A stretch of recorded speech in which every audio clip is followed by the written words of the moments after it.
ఈశ్వరో గురురాత్మేతి మూర్తిభేదవిభాగిని వ్యోమవద్వ్యాప్తదేహాయ దక్షిణామూర్తయే నమః. శృతిస్మృతిపురాణానాం ఆలయం కరుణాలయం నమామి భగవత్పాదం శంకరం లోకశంకరం. నమః శ్రీశంకరానంద గురుపాదాంబుజన్మనే సవిలాసమహామోహ హాసగ్రాసైకకర్మణే.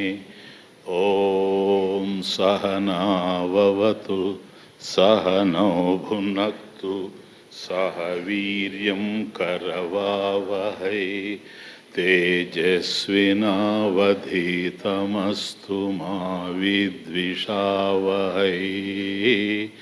ఓం శాంతి శాంతి శాంతి. జలే ప్రవిష్టశ్చంద్రోయం అస్పష్టః కలుషే జలే విస్పష్టో నిర్మలే తద్వత్ ద్వేధా బ్రహ్మాపి వృత్తిషు ఘోరమూఢాసు మాలిన్యాత్ సుఖాంశశ్చ తిరోహితః ఈశన్నైర్మల్యతస్తత్ర చిదంశ ప్రతిబింబనం.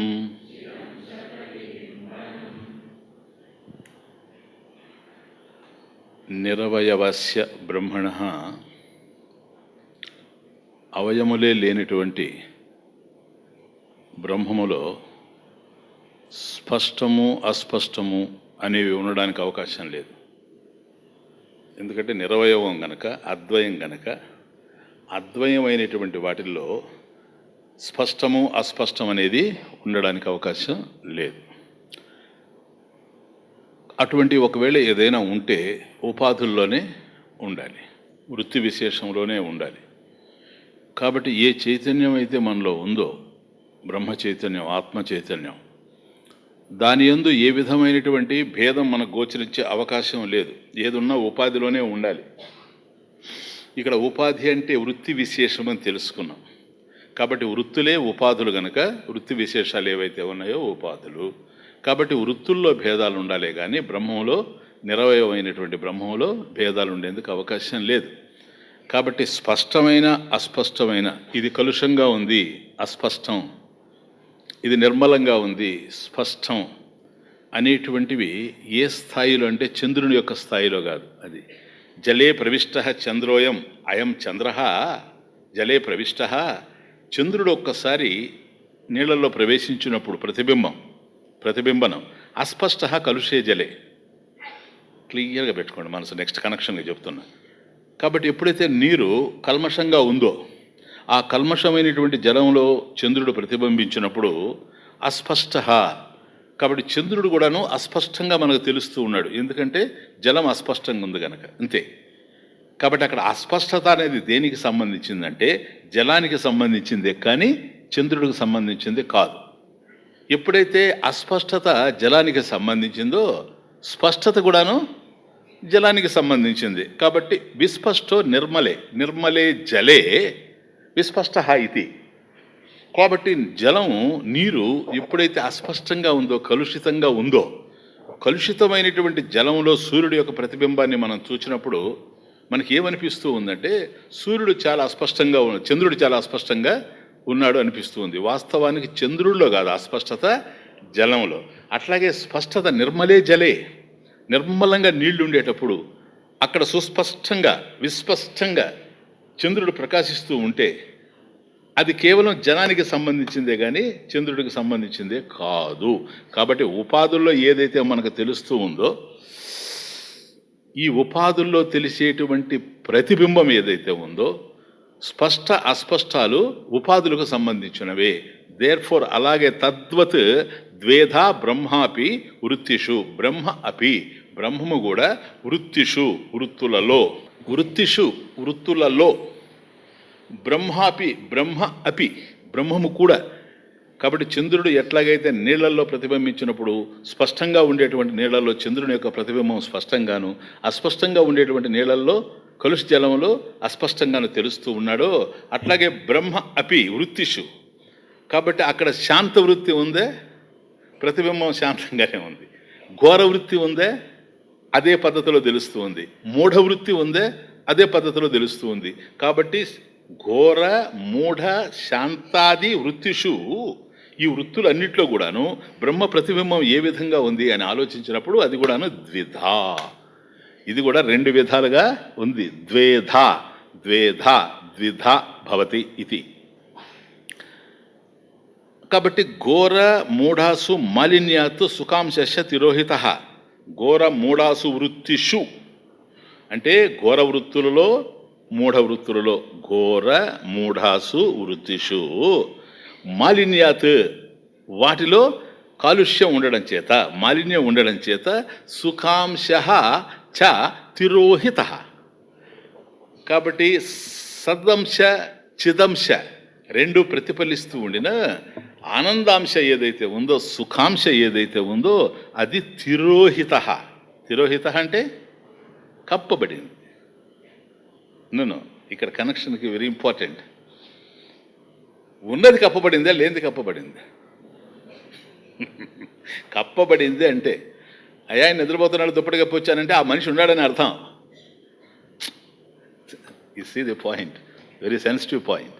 అట్లాగే ఇప్పుడు మనం ఏమనుకుంటున్నారు, ఘోర మూఢ వృత్తుల్లో ఆనందం లేదనుకుంటున్నాం. కాదు, ఆనందం కప్పబడింది. తిరోహిత. ఆనందం ఎప్పుడైతే కప్పబడింది అని అన్నామో అది ఉండే కప్పబడింది, కానీ లేనిదాన్ని కప్పే ప్రశ్నే లేదు. ప్లీజ్ అండర్స్టాండ్, లేనిదాన్ని కప్పే ప్రశ్నే లేదు. కాబట్టి ఘోర మూఢాసు వృత్తిషు మాలిన్యాత్ అంటే ఏంటది? ఉపాధి. ఉపాధి మాలిన్యాత్ సుఖాంశస్య తిరోహిత. కాబట్టి ఆనందాంశ ఏదైతే ఉందో అది కప్పబడింది. మరి ఈ రెండు, అది కప్పబడింది కదా, సత్ చిత్ ఆనందం, సత్యం జ్ఞానం అనంతం. స్వామీజీ ఇది బ్రహ్మ లక్షణం కదా. ఈ లక్షణాలు మూడు ఏవైతే ఉన్నాయో, సతు చితు ఆనందం అని, అక్కడ ఒకదాని నుండి ఒకటి వేరు చేయడానికి అవకాశం లేదు కదా. మరి ఇది కప్పబడినప్పుడు అవెందుకు కప్పబడలేదు? సదంశ ప్రతిబింబిస్తూ ఉంది కదా దాంట్లో, చిదంశలో ప్రతిబింబిస్తూ ఉంది కదా అని అంటే ఈశ నైర్మల్యత, కొద్దిగా అక్కడ నిర్మలత్వం కనపడుతూ ఉండడం వల్ల, ఏది సదంశలో చిదంశలో సచ్చిదాంశ, సత్ చిత్ అంశ సచ్చిదాంశ, సచ్చిదాంశలో కొద్ది నిర్మలత్వం కనపడుతూ ఉండడం వల్ల తత్ర అక్కడ చిదంశ ప్రతిబింబనం. చిత్ అంశ, చిత్ అన్నప్పుడు సత్ ఆటోమేటిక్గా ఉంది. దేనికి సంబంధించిన చిత్ ఏదైతే ఉందో దానికి సంబంధించిన చిత్, ఆ ఉన్నది ఏదో అది సత్, ఇది చిత్. కాబట్టి చిదంశ అన్న సచ్చిదంశ అని అర్థం. దాంట్లో ఏమి మనకు కన్ఫ్యూజన్ లేదు. చిదంశ అని అన్నావంటే ఇది జ్ఞానానికి సంబంధించింది అయినప్పుడు ఏ విధమైన జ్ఞానం అన్నా కానీ, అది రాజసం కానివ్వండి, తామసం కానివ్వండి, అది ఉన్నది అంటే దాని వెనక ఇది సదంశ అనేటువంటిది ఉంది. కాబట్టి సచ్చిదాంశ అనేటువంటిది ప్రతిబింబిస్తూ ఉంది కొంత నైర్మల్యం ఉండడం చేత. ఇక్కడ ఇంకొక తమాష ఉంది చూడండి. తిరోహితమైంది అంటే కప్పబడింది, ఓకే. కానీ ఘోర మూఢ వృత్తుల్లో అంటే ఇప్పుడు ఘోర వృత్తి అనేటప్పటికైనా ఆయన ఏంటది ఘోర వృత్తి? తృష్ణ, స్నేహ, రాగ, లోభ. ఇక్కడికి వచ్చేటప్పటికి భయమోహాదులు, మూఢ వృత్తుల్లో భయమోహాదులు. వీటన్నిటిలో కూడాను వృత్తుల్లో ప్రధానంగా ఏముంది, ఏ వృత్తి ఎందుకు కదిలింది అని కనుక ఆలోచిస్తే అది ఘోర వృత్తి కానివ్వండి, మూఢ వృత్తి కానివ్వండి. శాంత వృత్తిని పక్కన పెట్టేయండి ప్రస్తుతానికి. ఎందుకని? దాంట్లో సుఖాంశం ఉంది గనక. ఇప్పుడు మనం వీటిల్లో సుఖాంశ ఎందుకు లేదనేదే ఇప్పుడు ప్రశ్న. వీటిలో ఎందుకు లేదు? మూడు ప్రతిబింబించేటప్పుడు మూడు లక్షణాలే కదా సత్, చిత్, ఆనందం అనేది. బ్రహ్మ లక్షణం సత్యం, జ్ఞానం అనంతమైనప్పుడు రెండు ఉండడం ఏంటి, మూడోది ప్రతిఫలించలేకపోవడం ఏంటి అనేది ఇప్పుడు ప్రాబ్లం. కానీ లేదనేది మాత్రం మన అనుభవంలో తెలుస్తోంది. సుఖాంశ లేదనేది తెలుస్తూ కప్పబడింది అని మనం అర్థం చేసుకుంటున్నాం. అది ఎందుకని? లేనిది కాదు, ఉన్నదే. ఉన్నది కనుకనే కప్పబడింది. ఎందుకని కప్పబడింది అంటే, ఒకటి, ఏ వృత్తి కదిలినా ఘోర వృత్తి కానీ లేక మూఢ వృత్తి కానీ ఆ వృత్తి ఏ వైపుకు పోతా ఉంది అని కనుక ఆలోచన చేస్తే సుఖాభిలాషే ప్రధానంగా ఉంది. కాదంటారా? ఎవరిలో ఏ వృత్తులన్నా కదలనండి. అది రాజస సంబంధమైంది కనుక ఘోర వృత్తి అన్నాము, తామస సంబంధమైంది కనుక మూఢ వృత్తి అన్నాం. కానీ ఈ వృత్తులు ఎందుకు కదులుతూ ఉన్నాయి? అసలు ఆలోచనలు ఎందుకు కదులుతున్నాయి? వృత్తులు ఎందుకు కదులుతున్నాయి? ఏదో ఆశ నీ దగ్గర ఉంది, ఏదో ఆశ ఉంది. ఆశ దేనికోసం ఉంటుంది? సుఖం కోసం ఉంటుందే, దుఃఖం కోసం ఉంటుందే? సుఖం కోసం ఉంది. కాబట్టి సుఖాభిలాష. సుఖాభిలాష ఉన్నది అన్నప్పుడు సుఖం లేదనే కదా అర్థం. అవునా? సుఖాభిలాష ఎప్పుడైతే ఉందో, సుఖం కోసం మనం ప్రయత్నం ఎప్పుడైతే చేస్తున్నామో, ఇప్పుడు ప్రస్తుతం మన దగ్గర సుఖం లేదని అర్థం. సుఖం లేదంటున్నాం కదా, అదే కదా చెప్తూ ఉండేది. సుఖాంశ ప్రతిబింబించడం లేదు. Same point. సుఖాంశ అందులో ప్రతిబింబించడం లేదు. కాకపోతే ఇక్కడ మన డౌట్ ప్రధానంగా ఏంటంటే, మీ దగ్గర డౌట్ ఉంది కానీ దాన్ని సుస్పష్టం చేస్తున్నా, ఇంకేం లేదు. సందేహం అయితే ఇప్పుడు మీ అందరి దగ్గర ఉంది, ఎందుకని నాకు బాగా తెలుసు. కానీ సందేహంలో కూడా గొప్ప విషయం ఉంది. ఏంటంటే, సందేహం కూడా సుస్పష్టంగా లేకపోతే దానికి వచ్చే సమాధానాలు అస్పష్టంగా వస్తాయి. ఇంతకు మీ సందేహం ఏంటి? సూటిగా నేను ఒక మాట చెప్పిన, స్వామీజీ, మూడు కలిసినటువంటి లక్షణంతో ఒక వస్తువు ఉండేటప్పుడు, ఒక వస్తువు ఉంది ఖచ్చితస్తి, అది బ్రహ్మ పదార్థం, అది సత్యం, జ్ఞానం, అనంతం. కాబట్టి ఘోర మూఢ వృత్తుల్లో సదంశ తెలుస్తూ ఉంది, వ్యక్తం అవుతూ ఉంది, ప్రతిబింబనం. అట్లాగే చిదంశ కూడా వ్యక్తం అవుతూ ఉంది. ఒకటి వ్యక్తమైనప్పుడు రెండవది వ్యక్తం కాకుండా ఎట్లా ఉంటుంది? మూడు కలిసి ఒకటే కదా, అది డౌట్. క్లియర్? ఇప్పుడు నేను చెప్పిన దాంట్లో సమాధానం ఉంది. అంటే ఒకటి వ్యక్తమైనప్పుడు ఆటోమేటిక్గా మూడు వ్యక్తం కావాలి. ఎందుకని? మూడు కలిసి లక్షణం గనక. కాబట్టి లక్షణంలో ఒకదాన్ని వేరుగా పెట్టడానికి అవకాశం లేదు. అందుచేత నాయన మూడు అక్కడ ఉన్నాయి. మూడు కూడాను ఘోర వృత్తుల్లో కానీ మూఢ వృత్తుల్లో కానీ సత్, చిత్, ఆనంద అనేటువంటి మూడు లక్షణం మాత్రం ఉంది. ఎందుకంటే బ్రహ్మం ఉంది గనక. కానీ సుఖాంశ, ఆనందాంశ మాత్రం తిరోహిత, అది కప్పబడింది అని అంటున్నాం. అలా ఎందుకు కప్పబడాలి? ఒకటి వ్యక్తమైనప్పుడు రెండోది కూడా ఆటోమేటిక్గా వ్యక్తం కావచ్చు కదా. ఒకటి రెండు వ్యక్తమైనవి, ఇది సదంశ, చిదంశ వ్యక్తమైనవి. ఆనందాంశ మాత్రం ఎందుకు వ్యక్తం కాకూడదు అనేది దీన్ని కొద్ది ఇక్కడే వచ్చింది ఆన్సర్ ఏమో. ఇంకా కొద్ది సింప్లిఫై చేస్తూ ఉన్నాడు ఒక దృష్టాంతం ద్వారా, ఇంకా కాస్త సింప్లిఫై చేస్తూ ఉన్నాడు. దట్ ఇస్ నెక్స్ట్ శ్లోక. యద్వాపి నిర్మలే నీరే వహ్నే రౌష్ణస్య సంక్రమః న ప్రకాశస్య తద్వత్ స్యాత్ చిన్మాత్రోద్భూతిరేవ చ.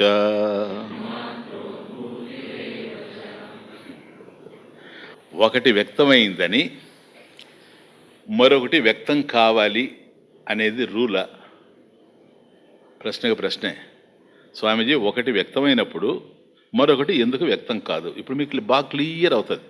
ఇంతకుముందు నేను చెప్పింది చాలా స్పష్టంగా చెప్పాను. అది స్పష్టం కాలేదు, కాదు అని విద్యారణ్యకే తెలిసి ఉండడం వల్లనే ఎగ్జాంపుల్ ఇచ్చాడు, కానీ లేకపోతే ఇవ్వాల్సిన అవసరం లేదు.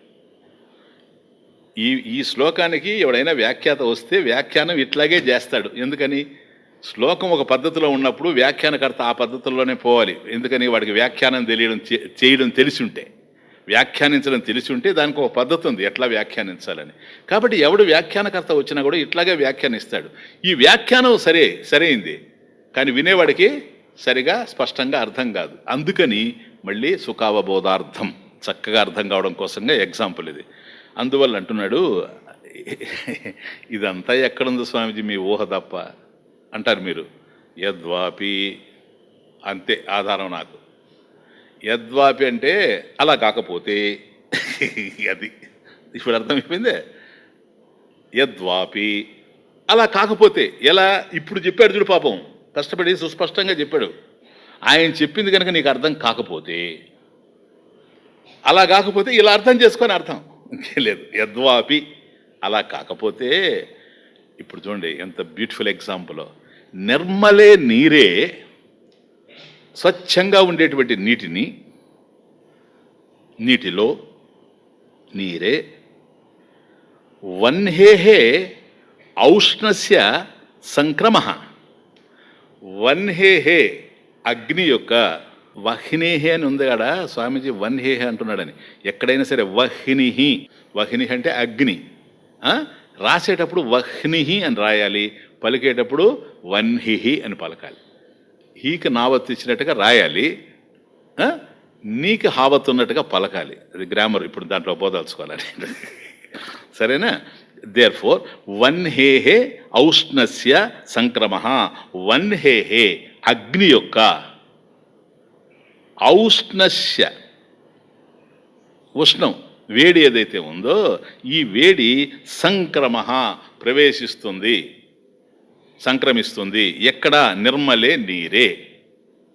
చాలా నిర్మలంగా ఉండేటువంటి నీటిని తీసుకెళ్ళి కనుక పొయ్యి మీద పెడితే, శ్రీధర్ అగ్ని పొయ్యి మీద నీళ్లు పెట్టావు నాయన, ఇంతెందుకు భోగమంట మొన్ననే అయిపోయింది కదా. కాకపోతే ఇక్కడ నీరు అన్నాడు కనుక అది చెప్తున్నాను ఇంతే.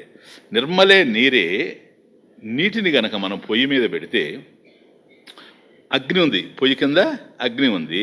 వన్హేహే ఔష్ణస్య, ఆ అగ్ని యొక్క వేడి ఏదైతే ఉందో, ఉష్ణం ఏదైతే ఉందో, సంక్రమ సంక్రమిస్తుంది, ప్రవేశిస్తుంది దాంట్లో నీటిలో.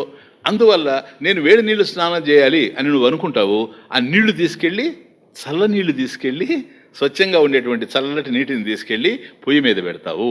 పొయ్యి మీద పెట్టిన తర్వాత కింద వేడి ఉంటుంది, సరే మంట వేస్తావు, మంట ఉంటుంది, దానివల్ల అది వేడెక్కుతుంది. క్లియరా?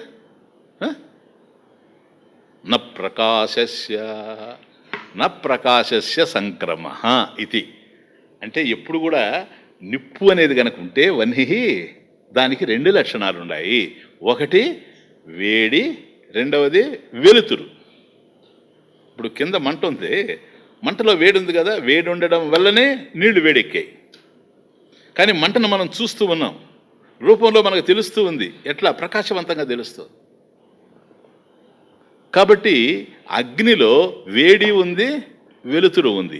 అదే అగ్ని పొయ్యి క్రింద ఉన్నప్పుడు నీళ్లు మనం పైన పెట్టి దాన్ని ఉడికించినప్పుడు, బాగా వేడి చేసినప్పుడు, ఆ నీళ్ళల్లోకి వేడే వస్తూ ఉందే, లేక వెలుతురు కూడా వస్తుంది. ఎక్కడికి పట్టుకున్నాడు చూడండి పాయింట్. ఒకటి వ్యక్తమైతే రెండవది వ్యక్తం కావాల్సిన అవసరం లేదు. బ్యూటిఫుల్ ఎగ్జాంపుల్ కదా.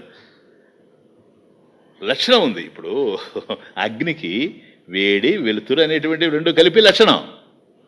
ఒక లక్షణం వ్యక్తం అవుతా ఉంది, సంక్రమిస్తూ ఉంది దాంట్లోకి, రెండో లక్షణం రావడం లేదు. ఒకటి ప్రవేశిస్తూ ఉంది, రెండోది ప్రవేశించడం లేదు. కాబట్టి నీళ్లు బాగా ఉడికిన తర్వాత, వేడిగా తయారైన తర్వాత స్పర్శకు అందుతూ ఉంది, సరేనా? అదే ప్రకాశం నేత్రానికి అందడం లేదు. కనుక రెండు లక్షణాలు ఒకే వస్తువులో ఉన్నప్పుడు ఒకటి సంక్రమించి రెండవది సంక్రమించకుండా పోయేటువంటి అవకాశం ఉంది, ఒకటి స్ఫురించి రెండవది స్ఫురించకుండా పోయేటువంటి అవకాశం ఉంది. కాబట్టి యద్వాపి నువ్వు చెప్పినట్టు ఒకవేళ అది కాకపోతే నాయన నిర్మలే నీరే వన్హే ఔష్ణస్య సంక్రమ, అగ్నిలో ఉండేటువంటి వేడి మాత్రమే దాంట్లో ప్రవేశిస్తూ ఉంది నీళ్ళల్లో, న ప్రకాశస్య. కాబట్టి వేడి నీళ్ళని తీసుకొని చీకట్లోకి పోయి మనం పనులు చేసుకోలేం. ఎందుకని? ప్రకాశం రాదు. వేడి ఉంటుందే కానీ ప్రకాశం ఉండేందుకు అవకాశం లేదు. తద్వత్ అలాగే, తద్వత్ అలాగే. ఇప్పుడు ఏ విధంగా అయితే నీళ్ళల్లో వేడి మాత్రమే ప్రవేశించింది కానీ ప్రకాశం, వెలుగు మాత్రం ప్రకాశించలేదని ఎట్లాగైతే తెలుసుకున్నారో, తద్వత్ అలాగే చిన్మాత్ర ఉద్భూతి ఏవ, చిన్మాత్ర ఏవ అట్లా తీసుకున్నాను. చిన్మాత్ర ఏవ ఉద్భూతి స్యాత్. థర్డ్ లైన్, లాస్ట్ వర్డ్ స్యాత్. చాలా క్లియర్గా ఉంది శ్లోకం. సో యద్వాపి నిర్మలే నీరే వన్హే ఔష్ణస్య సంక్రమ నా ప్రకాశస్య, వెలుగు మాత్రం అందులో స్ఫురించడం లేదు. తద్వత్ అట్లాగే చిన్మాత్ర. కాబట్టి ఈ చిన్మాత్ర, చిత్ అన్నప్పుడు సత్ ఉంది, సచ్చిదాత్మ కూడాను చిన్మాత్ర ఏవ ఘోరాసు వృత్తిషు మూఢాసు వృత్తిషు చిన్మాత్ర ఏవ ఉద్భూతి స్యాత్. చక్కగా దాంట్లో ప్రవేశిస్తూ ఉంది. క్లియరా? కాబట్టి నీళ్ళల్లో వేడి ప్రవేశిస్తూ ఉందే కానీ వెలుగు ప్రవేశించడం లేదు.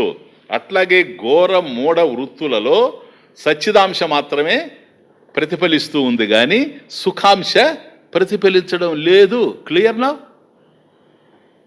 Any doubt? కానీ విచిత్రం ఏంటంటే ఈ ఎగ్జాంపుల్లో, ఏది నీళ్లను కాచడం అనేటువంటి ఈ ఎగ్జాంపుల్లో మనకు వేడి మాత్రమే అందులో ప్రవేశించింది, వెలుతురు ప్రవేశించలేదు. అంతే కదా? ఇది ఉపాధిని అర్థం చేసుకునే పద్ధతి. ఆ జలం ఉపాధి కదా. ఇప్పుడు ఇంతకుముందు చూసాం కదా, కలుష జలము, నిర్మల జలము, అవే ఉపాధులు. డిఫరెన్స్ ఎక్కడుందంటే ఉపాధుల్లో ఉంది, ఉపాధుల్లో ఉంది. అగ్నిలో కూడా లేదు. ఇప్పుడు ఒప్పుకుంటారా మీరు? అగ్ని వేడిని మాత్రం కలిగించగలిగిందే కానీ నీళ్ళల్లో వెలుతురుని ఇవ్వలేకపోయింది అంటే ఆ భేదం ఉపాధికి సంబంధించింది, అగ్నికి సంబంధించిందే.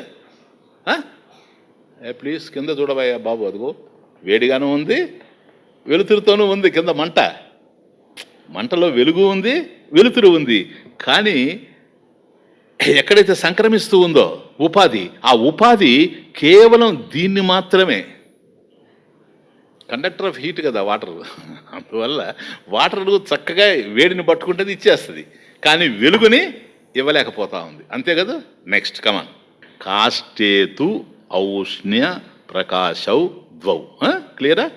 కాష్టేత్వౌష్ణ్య ప్రకాశౌ ద్వౌ ఉద్భవం గచ్చతో యథా శాంతాసు సుఖ చైతన్యే తథైవోద్భూతిమాప్నుతః. ఎస్, కాష్టేతు సేమ్ ఎగ్జాంపుల్ని ఇంకో రకంగా తెస్తున్నాడు. చూడండి ఎంత బ్యూటిఫుల్గా ఉందో. కాష్టేతు ఇంతకుముందు మనం చూసింది ఏంటంటే జలే, నిర్మల జలే. ఇప్పుడు కాష్టే. కాష్టే అంటే ఎండుకట్టె. కాష్టేతు కట్టెలో, బాగా ఎండిపోయినటువంటి కట్టెలో, ఎందుకంటే పచ్చి కట్టి ఎండదు, అది మన కాలదు, అందుకని ఎండుకట్టె అంటున్నాను.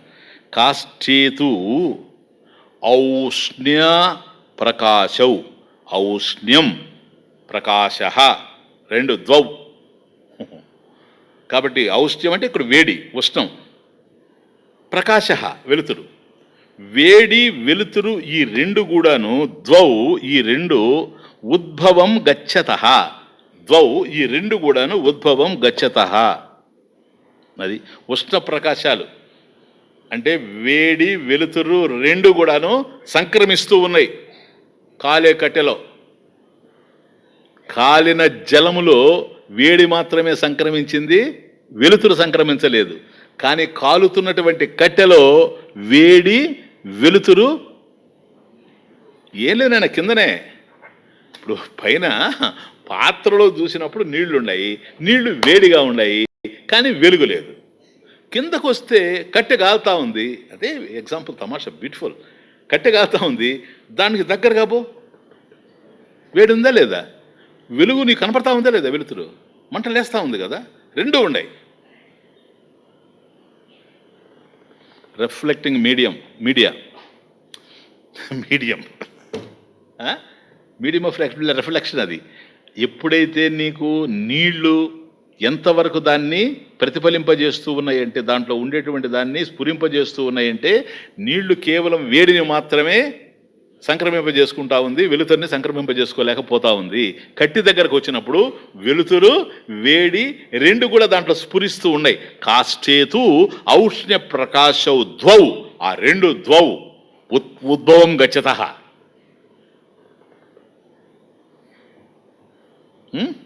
యథా కదా, యథా ఇటు తీసుకోవచ్చు. యథా కాష్టేతు ఔష్ణ్య ప్రకాశౌ ద్వౌ ఉద్భవం గచ్చత. లాస్ట్ లైన్ తథా. యథా తథా, ఏ విధంగా అయితే ఒక కట్టె వేడిని వెలుగుని తనలోకి సంక్రమింపజేసుకుంటూ ఉందో, తథా అట్లాగే శాంతాసు, థర్డ్ లైన్, శాంతాసు అంటే శాంతాసు వృత్తిషు, శాంత వృత్తులలో, శాంతాసు వృత్తిషు, శాంత వృత్తులలో సుఖ చైతన్యే ఉద్భూతిం అప్నుత. కాబట్టి సుఖము చైతన్యము ఈ రెండు కూడాను స్ఫురిస్తూ ఉన్నాయి. ఎక్కడ? శాంత వృత్తుల్లో. ఇప్పుడు అర్థమవుతుంది, అంత ఉపాధి భేదమే. ఎప్పుడైతే నీరు ఉపాధిగా నువ్వు తీసుకున్నావో, అంటే ఒకటి వ్యక్తమైనప్పుడు లక్షణం అంతా ఉండినా, ఆ లక్షణంలో 3 విషయాలు ఉండినా, 2 విషయాలు ఉండినా, ఇప్పుడు సచ్చిదానందంలో 3 విషయాలు ఉన్నాయి లక్షణంలో. అదే నీటి మన అగ్ని దగ్గరకు వచ్చేటప్పటికి 2 ఉన్నాయి, ఉష్ణము వేడి ఉన్నాయి. కాబట్టి ఒకటి వ్యక్తమైనప్పుడు రెండవది కూడా వ్యక్తమై తీరాలి కదా అనేది మన ప్రశ్న. అవసరం లేదు అనేది ఆన్సర్. ఎందుకని? అది దాంట్లో ఎప్పుడూ ఉన్నాయి. 2 ఉండేటువంటి దాంట్లో 2 ఉన్నాయి, 3 ఉండేటువంటి దాంట్లో 3 ఉన్నాయి. ఇక్కడ మన ప్రాబ్లం ఎక్కడంటే, ఎక్కడైతే ప్రతిబింబిస్తూ ఉందో, వృత్తులలో ప్రతిబింబిస్తూ ఉంది కదా, ఉపాధి విశేషం కదా, ఉపాధిని దృష్టిలో పెట్టుకొని ఆలోచిస్తున్నాం కనుక ఉపాధి భేదాత్, ఈ ఉపాధుల యొక్క భేదం వల్ల ఒకటి ప్రస్ఫుటంగా తెలిసేటువంటి చోట, వ్యక్తమయ్యేటువంటి చోట, రెండవది కూడా డెఫినెట్గా వ్యక్తం కావాలి అనేది లేదు. క్లియర్నా? ఎట్లాగూ నీళ్లు కాగినప్పుడు అందులో వేడి మాత్రం వ్యక్తమవుతూ ఉంది, కానీ ప్రకాశం వ్యక్తం కావడం, వెలుతురు వ్యక్తం కావడం లేదు. అదే కట్టి దగ్గరకు వచ్చేటప్పటికి ఈ ఉపాధి వేరే, నీళ్లు అనేటువంటి ఉపాధి వేరే, కట్టె అనేటువంటి ఉపాధి వేరే, ఎండు కట్టె. కాబట్టి దీని దగ్గరకు వచ్చేటప్పటికి ఇక్కడ వేడి వ్యక్తమవుతా ఉంది, వెలుతురు వ్యక్తమవుతా ఉంది. కాబట్టి ఘోర మూఢ వృత్తులు ఏవైతే ఉన్నావో, రజోగుణానికి సంబంధించిన ఘోర వృత్తులు కానీ, ఏది తృష్ణ, స్నేహ, రాగ, లోభ ఇత్యాదులు, లేక మూఢ వృత్తులకు సంబంధించినటువంటి సమ్మోహ భయాదులు కానీ, ఈ రెండిట్లో కూడాను సదంశ చిదంశ ప్రతిఫలిస్తూ ఉంది, ఆనందాంశ ప్రతిఫలించడం లేదు. అంటే ఆ బ్రహ్మములో ఉండేటువంటి లక్షణం ఏదైతే ఉందో సచ్చిదానందం, ఈ ఘోర వృత్తుల్లో మూడవది లేకుండా పోయిందని కాదు, ఉన్నది కప్పబడి ఉన్నది, తెలియకుండా ఉంది, లేకపోలేదు, కప్పబడి ఉంది. అదే శాంత వృత్తుల దగ్గరకు వచ్చామనుకోండి, అది క్లియర్. శాంతాసు, అదే శాంతాసు అంటే శాంతాసు వృత్తిషు, శాంత వృత్తుల దగ్గరకు వచ్చేటప్పటికి సుఖ చైతన్య ఉద్భూతిం ఆప్నుత. ఇక్కడ చిదంశ ఉంది, చైతన్యం, సుఖాంశ ఉంది, సుఖం. ఇప్పుడు ఈ సుఖ చైతన్య అనేదాన్ని ఆయన సుఖస్య చైతన్యం అని కాదు, షష్ఠిలో తీసుకోవడానికి లేదు. ఇది సుఖ చైతన్య రెండు అవి. సుఖం చ చైతన్యం చ అట్లా తీసుకోండి. అంటే చైతన్యం చ అంటే ఏమిటి? చిదంశ. చిదంశ ఉందంటే సదంశ ఆటోమేటిక్గా ఉంది. అది సచ్చిదంశ. చైతన్యం అంటే ఇక్కడ సచ్చిదంశ, సుఖం అంటే ఆనందం, ఆనందాంశ. కాబట్టి శాంతాసు వృత్తిషు సుఖ చైతన్యే సుఖంచ చైతన్యంచ ఉద్భూతిం ఆప్నుత, దాంట్లో సంక్రమిస్తూ ఉన్నాయి. అంతేనా స్వామిజీ? చాలా బాగా అర్థమైపోయింది. Clear illustrations. మళ్ళీ మీరు ఇంకొక ఉదాహరణ ఇవ్వనవసరం లేకుండానే చాలా అద్భుతంగా అర్థమైపోయింది. అయినా ఇట్లా కావడానికి కారణాలు ఏమంటారు? డౌట్స్కి ఏముంది సార్? పెట్టుబడి ఉందే. పెట్టుబడి లేనిదే సందేహం. అంటే దేహం ఎందుకు వచ్చిందో తెలియదో కానీ, దాంట్లో ఏముండయో నాకు తెలియదు కానీ, దేహంలో ఉన్నాయని సందేహాలే. దేహము సందేహము. సరేనా? అంతే. సమ్యక్ దేహం రూపమే సందేహం, ఇంకేం లేదు. కనుక ఈ కారణాలు ఏంటి స్వామీజీ? ఎందుకని ఇట్లా కనపడుతున్నాయి? దేనివల్ల అసలు? చూడండి తమాషా. వస్తు స్వభావమాశ్రిత్య వ్యవస్థాతూభయో సమ అనుభూత్యనుసారేణ కల్ప్యతే హి నియామకం.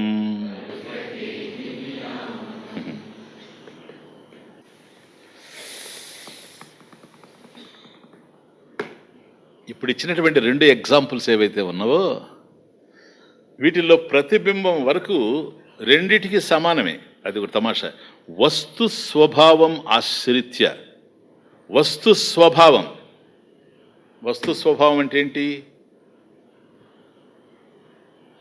వృత్తులు, ఇంకేం లేదు. మనోవృత్తుల స్వభావం వస్తు స్వభావం. ఇక్కడ వస్తువేంటి? మనోవృత్తులే కనుక ఉపాధి. మనోవృత్తుల స్వభావం దాన్ని అనుసరించి ఆశ్రిత్య, దాన్ని ఆశ్రయించుకొని లేక అనుసరించి, మనోవృత్తుల్ని అనుసరించి స్వభావం. వ్యవస్థ అంటే నియమం, నియతి అంటాం కదా, అదే నియమం. ఉభయోహో సమ, రెండిటికి సమానమే. ఉభయోహో వ్యవస్థ సమ. ఉభయోహో రెండిటికి కూడాను. ఏ రెండిటికి? ప్రతిబింబం వరకు రెండు సమానమే అంటున్నాం కదా, ఆ రెండిటికి రెండు మనకి ఇప్పుడు ఎగ్జాంపుల్స్ ఇచ్చామే, ఆ రెండిట్లో కూడాను ఉపాధుల వరకు సమానంగానే ఉంది. అది ఉపాధే, ఇది ఉపాధే. అనుభూతి అనుసారేణ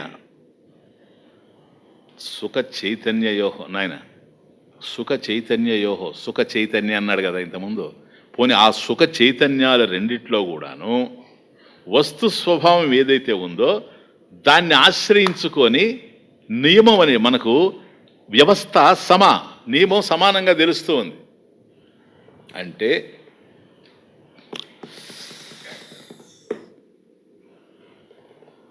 శాంతవృత్తుల యందు సుఖము చైతన్యము రెండు ప్రతిఫలిస్తూ ఉన్నాయి. కానీ దాంట్లో మాత్రం సుఖం ప్రతిఫలించడం లేదు. ఇది కేవలం వృత్తి విశేషం. క్లియర్? వృత్తి విశేషం కదా. ఆ వృత్తుల యొక్క స్వభావాన్ని అనుసరించి, అదే నీరు గనక దాని స్వభావాన్ని అనుసరించి కేవలం సచ్చిదంశ మాత్రమే ప్రతిఫలిస్తూ ఉంది. కానీ ఇక్కడ వస్తు స్వభావం వేరే. అదే మనం కట్టెని తీసుకున్న కాష్టం దగ్గరకు వచ్చేటప్పుడు, కట్టి దగ్గరకు వచ్చేటప్పటికి అటు వెలుగు ఇటు వెలుతురు రెండు కూడాను వ్యక్తం అవుతూ ఉన్నాయి. ఎందుకని? ఇది ఉపాధి విషయంలో భేదం లేదు. అదొక ఉపాధి, ఇదొక ఉపాధి, ప్రతిఫలిస్తూ ఉన్నాయి. కానీ ఒక చోట ఉభయోహ సమ, ఉపాధి అనేటువంటి విషయంలో మాత్రం సమానంగానే ప్రతిఫలిస్తూ ఉన్నాయి. ఇంకా క్లియర్గా పెట్టుకోండి. అంటే ఘోర వృత్తుల్లో కూడా ఈ సత్ చిత్ ఆనందం సమానంగానే ప్రకాశిస్తూ ఉంది. ఘోర వృత్తుల్లో కూడా సమానంగానే ఉంది, మూఢ వృత్తుల్లో కూడా సమానంగానే ఉంది. కాకపోతే వస్తు స్వభావాన్ని బట్టి తిరోహితం అవుతా ఉంది, కప్పబడతా ఉంది. ప్లీజ్, ఒకదాని యందు వేడి మాత్రమే తెలిసి మరొక దాని యందు వేడి వెలుతురు రెండు తెలుస్తుంది కదా నాయన. స్వామీజీ ఎందుకని? జలంలో మాత్రం వేడి మాత్రమే తెలిసింది, వెలుతురు తెలియలేదు. కానీ కట్టి దగ్గరకు వచ్చేటప్పటికి వేడి వెలుతురు రెండు కూడా తెలిసింది. ఇది ఎందుకని? వస్తు స్వభావం. ఇది వస్తు స్వభావం అయినా మనోవృత్తుల యొక్క స్వభావం. అవి అలా ఉన్నాయి. వృత్తి స్వభావాన్ని బట్టి అన్నాడు చూచారా, స్వభావం మారదు. ప్లీజ్ అండర్స్టాండ్, స్వభావం అనేది మారదు. ఒకదాని యొక్క స్వభావం కనుక మారిందంటే దాని స్వరూపం మారిపోద్ది. బాగా అర్థం చేసుకోండి. అప్పుడు వస్తువే లేకుండా పోతుంది. క్లియర్? ఇప్పుడు పంచదార ఉంది, పంచదార తీయగా ఉంటుంది, తీయగా ఉండేదని పంచదార అంటున్నాం కదా. మనం ఏదైనా ఒక రసాయన చర్య ద్వారా పంచదారలో ఉండేటువంటి తీపిని కనుక వేరు చేస్తే ఆ తర్వాత దాన్ని పంచదారని నువ్వు అంటావా? ఎందుకని? పంచదార యొక్క స్వభావం తీయదనం. ఆ స్వభావాన్ని ఎప్పుడైతే పోగొట్టుకున్నదో పంచదార అనే స్వరూపాన్ని పోగొట్టుకుంది. స్వభావం పోతే స్వరూపం పోతుంది, అది విషయం. అందువల్ల వస్తు స్వభావం అంటున్నాడు. అది ఎక్కడికి పోలేదు. సదంశ, చిదంశ, ఆనందాంశ మూడు ఉన్నాయి. కాబట్టి ఒకటి వస్తు స్వభావాన్ని బట్టి, అంటే ఈ యొక్క ఉపాధులను బట్టి తిరోహితం అవుతా ఉంది, అంతకన్నా ఇంకేమీ లేదు. అవి అలా ఉన్నాయి వస్తు స్వభావాన్ని బట్టి, ఇంకా లాజిక్ లేదని అర్థం. అవి అలా ఉన్నాయి. ఎందుకున్నాయి? అలా ఉన్నాయి కనుక ఉన్నాయి. అది వస్తు స్వభావం, దాన్నే మార్చలేవు. దీనికి నేను లాస్ట్ వీకే మీకు క్లియర్గా ఒక ఎగ్జాంపుల్ ఇచ్చాను. ఒక గ్రెనైట్ స్టోన్ ఉంది. గ్రెనైట్ స్టోన్ ముందు మనం నిలబడితే, ఏది ఇప్పుడు కాంపౌండ్ వాళ్ళకి పెట్టుకుంటే గ్రెనైట్ స్టోన్, దాని ముందు మనం నిలబడితే మన రూపమేమీ కనిపించదు, ప్రతిబింబించదు. కానీ దాని ఎదురుగా ఉన్నాం, ప్రతిబింబించాలి కానీ ప్రతిబింబించదు. దీన్నే కనుక పాలిష్ చేస్తే, పాలిష్డ్ స్టోన్ ఇప్పుడు నిలబడితే కనబడుతుంది కదా. ఎక్కడుంది వృత్తి విశేషం? ఇది ఎంత స్వభావం. కాబట్టి అదేమో ఒకటే, సమాహ వ్యవస్థ సమాహ ఒకటే, సేమ్ స్టోన్ సార్. కాకపోతే పాలిష్ చేసినప్పుడు మన యొక్క ప్రతిబింబం కనపడతా ఉంది, పాలిష్ లేకుండా ఉంది కనుక కనిపించడం లేదు. అంతేగాని ఎదురుగా నేను నిలబడి ఉన్నాను కదా, నాకు దానికి సంబంధమే లేదు. సరైనటువంటి ప్రతిబింబించేటువంటి వస్తువు గనక ఉంటే నా ప్రతిబింబం కనపడుతుంది. ఇది నాకు సంబంధించింది కాదు, అది కేవలం స్వభావానికి సంబంధించింది, వృత్తి విశేషానికి సంబంధించింది. అది అలా ఉంది, అర్థం చేసుకోవాల్సింది. అది అలా ఉంది అంటే ఒప్పుకోం కదా మనం. అది అలా ఉంది, ఇది అలా ఉంది అంటే మనం ఒప్పుకుంటామా? మనం ప్రతిదీ జ్ఞాన మార్గంలో చూసేవాళ్ళం. నెక్స్ట్ శ్లోక. నఘోరాసు మూఢాసు సుఖానుభవ ఈక్ష్యతే శాంతాస్వపి క్వచిత్ కశ్చిత్ సుఖాతిశయ ఈక్ష్యతాం. అది అంతేనండి, అట్లా ఉంది అని అంటే మనం ఒప్పుకోం. ఎందుకని? అదిగో ఎందుకని అన్నాను కదా, అదే క్వశ్చన్. అది దాని స్వభావం ఏదయ్యా, ఉపాధులు అలా ఉంటాయి, దాన్ని అట్లా అంగీకరించాల్సిందంటే ఎందుకని అంగీకరించాలి స్వామీజీ? మనం ప్రతిదీ బిలీఫ్ సిస్టమ్ కాదంటాం కదా, ప్రతిదానికి రీజన్ ఉండాలంటాం కదా, ప్రతిదాని వెనక బ్యాక్గ్రౌండ్ మనకు ఒక లాజిక్ అడుగుతున్నాం కదా. మరి దీని విషయంలో ఎందుకు అయ్యా? ఎందుకు అనే దానికి సమాధానం లేదు అనేందుకు. ఏమన్నా బాగుందా స్వామీజీ? ఎందుకనే దానికి సమాధానం ఎందుకు ఉండదు స్వామిది? కొన్ని అనుభవగ్రాహ్యం. అందువల్ల అనుభవగ్రాహ్యం. ఇంకో పాయింట్ యాడ్ చేస్తూ ఉన్నాడు. ఒక్కొక్కసారి మన ఊహకు అందనివి మన అనుభవానికి అందుతూ ఉంటాయి. అన్ని ఊహలకే అందాల్సినటువంటి అవసరం లేదు, అనుభవానికి కూడా అందుతుంది. కాబట్టి వివిధమైనటువంటి వృత్తులు ఉన్నాయి కదా నాయన. వృత్తులు అనేకం ఉన్నాయి, ఉపాధులుగా తెలిసేటువంటి వృత్తులు అనేకం ఉన్నాయి. అన్ని వృత్తుల్లో సుఖం ప్రతిబింబించడం లేదు, అది ఇప్పుడు మన పాయింట్. అన్ని వృత్తులలో సుఖం ప్రతిబింబించడం లేదు. ఎందుకని? ఘోర వృత్తుల్లో కానీ మూఢ వృత్తుల్లో కానీ ప్రతిబింబించడం లేదు. మరి ప్రతిబింబించినప్పుడు అది అక్కడ ఉందని ఎట్లా తెలుస్తుంది? అది అనుభవము. అది అనుభవం ద్వారా తెలుస్తుంది. అనుభవం అది ఎట్లాగంటే, నా ఘోరాసు నా మూఢాసు సుఖానుభవ ఈక్ష్యతే ఘోరాసు వృత్తిషు సుఖానుభవ న ఈక్ష్యతే. ఘోర వృత్తుల్లో సుఖం అనేటువంటి అనుభవం మనకు అందడం లేదు. మూఢాసు వృత్తిషు అపి, మూఢ వృత్తులలో కూడా సుఖానుభవ ఈక్ష్యతే నా స్టార్టింగ్లో ఉంది, శ్లోకానికి స్టార్టింగ్లో ఉంది నా. ఘోరాసు వృత్తిషు సుఖానుభవ ఈక్ష్యతే నా మూఢాసు వృత్తిషు అపి సుఖానుభవ ఈక్ష్యతే నా. కాబట్టి ఘోర వృత్తుల్లో కానీ మూఢ వృత్తుల్లో కానీ సుఖానుభవం అనేటువంటి తెలియడం లేదు. ఎందుకు తెలియడం లేదు నాయన? లేకనా? ఉండే అంతే. లేక కాదు, ఉండిన కప్పబడి ఉండడం చేత. తిరోహిత ఇంతకుముందు చెప్పాం కదా. లేదు, ఇప్పుడు శాంత చెప్తాడు చూడు. శాంతాసు అపి అంటే శాంతాసు వృత్తిషు అపి క్వచిత్ కశ్చిత్. అది అబ్బా, క్వచిత్ కచ్చిత్. క్వచిత్ అంటే ఒక్కొక్కప్పుడు, క్వచిత్ అంటే ఒక్కొక్కప్పుడు, క్వచిత్. కచ్చిత్ ఒక్కొక్కడు, ఒక్కొక్కప్పుడు ఒక్కొక్కడు. శాంతాసు వృత్తిషు, ఈ శాంత వృత్తులలో క్వచిత్ కశ్చిత్, క్వచిత్ ఒక్కొక్కప్పుడు, కచ్చిత్ ఒక్కొక్కడు, సుఖాతిశయ ఈక్ష్యతాం. చూడండి, శాంత వృత్తులలో కూడా శాంతాసు వృత్తిషు అపి. నాయన కొద్ది డీప్ పాయింట్.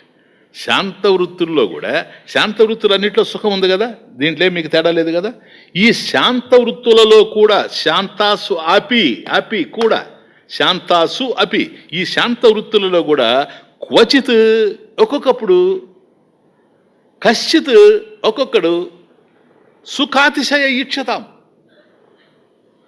సుఖములో తారతమ్యాన్ని చూస్తూ ఉన్నాడు, హెచ్చుతగ్గులు చూస్తూ ఉన్నాడు. సుఖాతిశయం, ఒక్కో చోట సుఖం అతిశయించి ఉంటుంది, ఒక్కో చోట తగ్గి ఉంటుంది. సుఖమేమో సుఖమే, తమాషా చూడండి, సుఖమేమో సుఖమే, కానీ సుఖాల్లో కూడా తారతమ్యాలు, భేదాలు ఉన్నట్లు తెలుస్తూ ఉంది. అంటే మనకు వచ్చే సందేహాలన్నిటికీ నివృత్తి.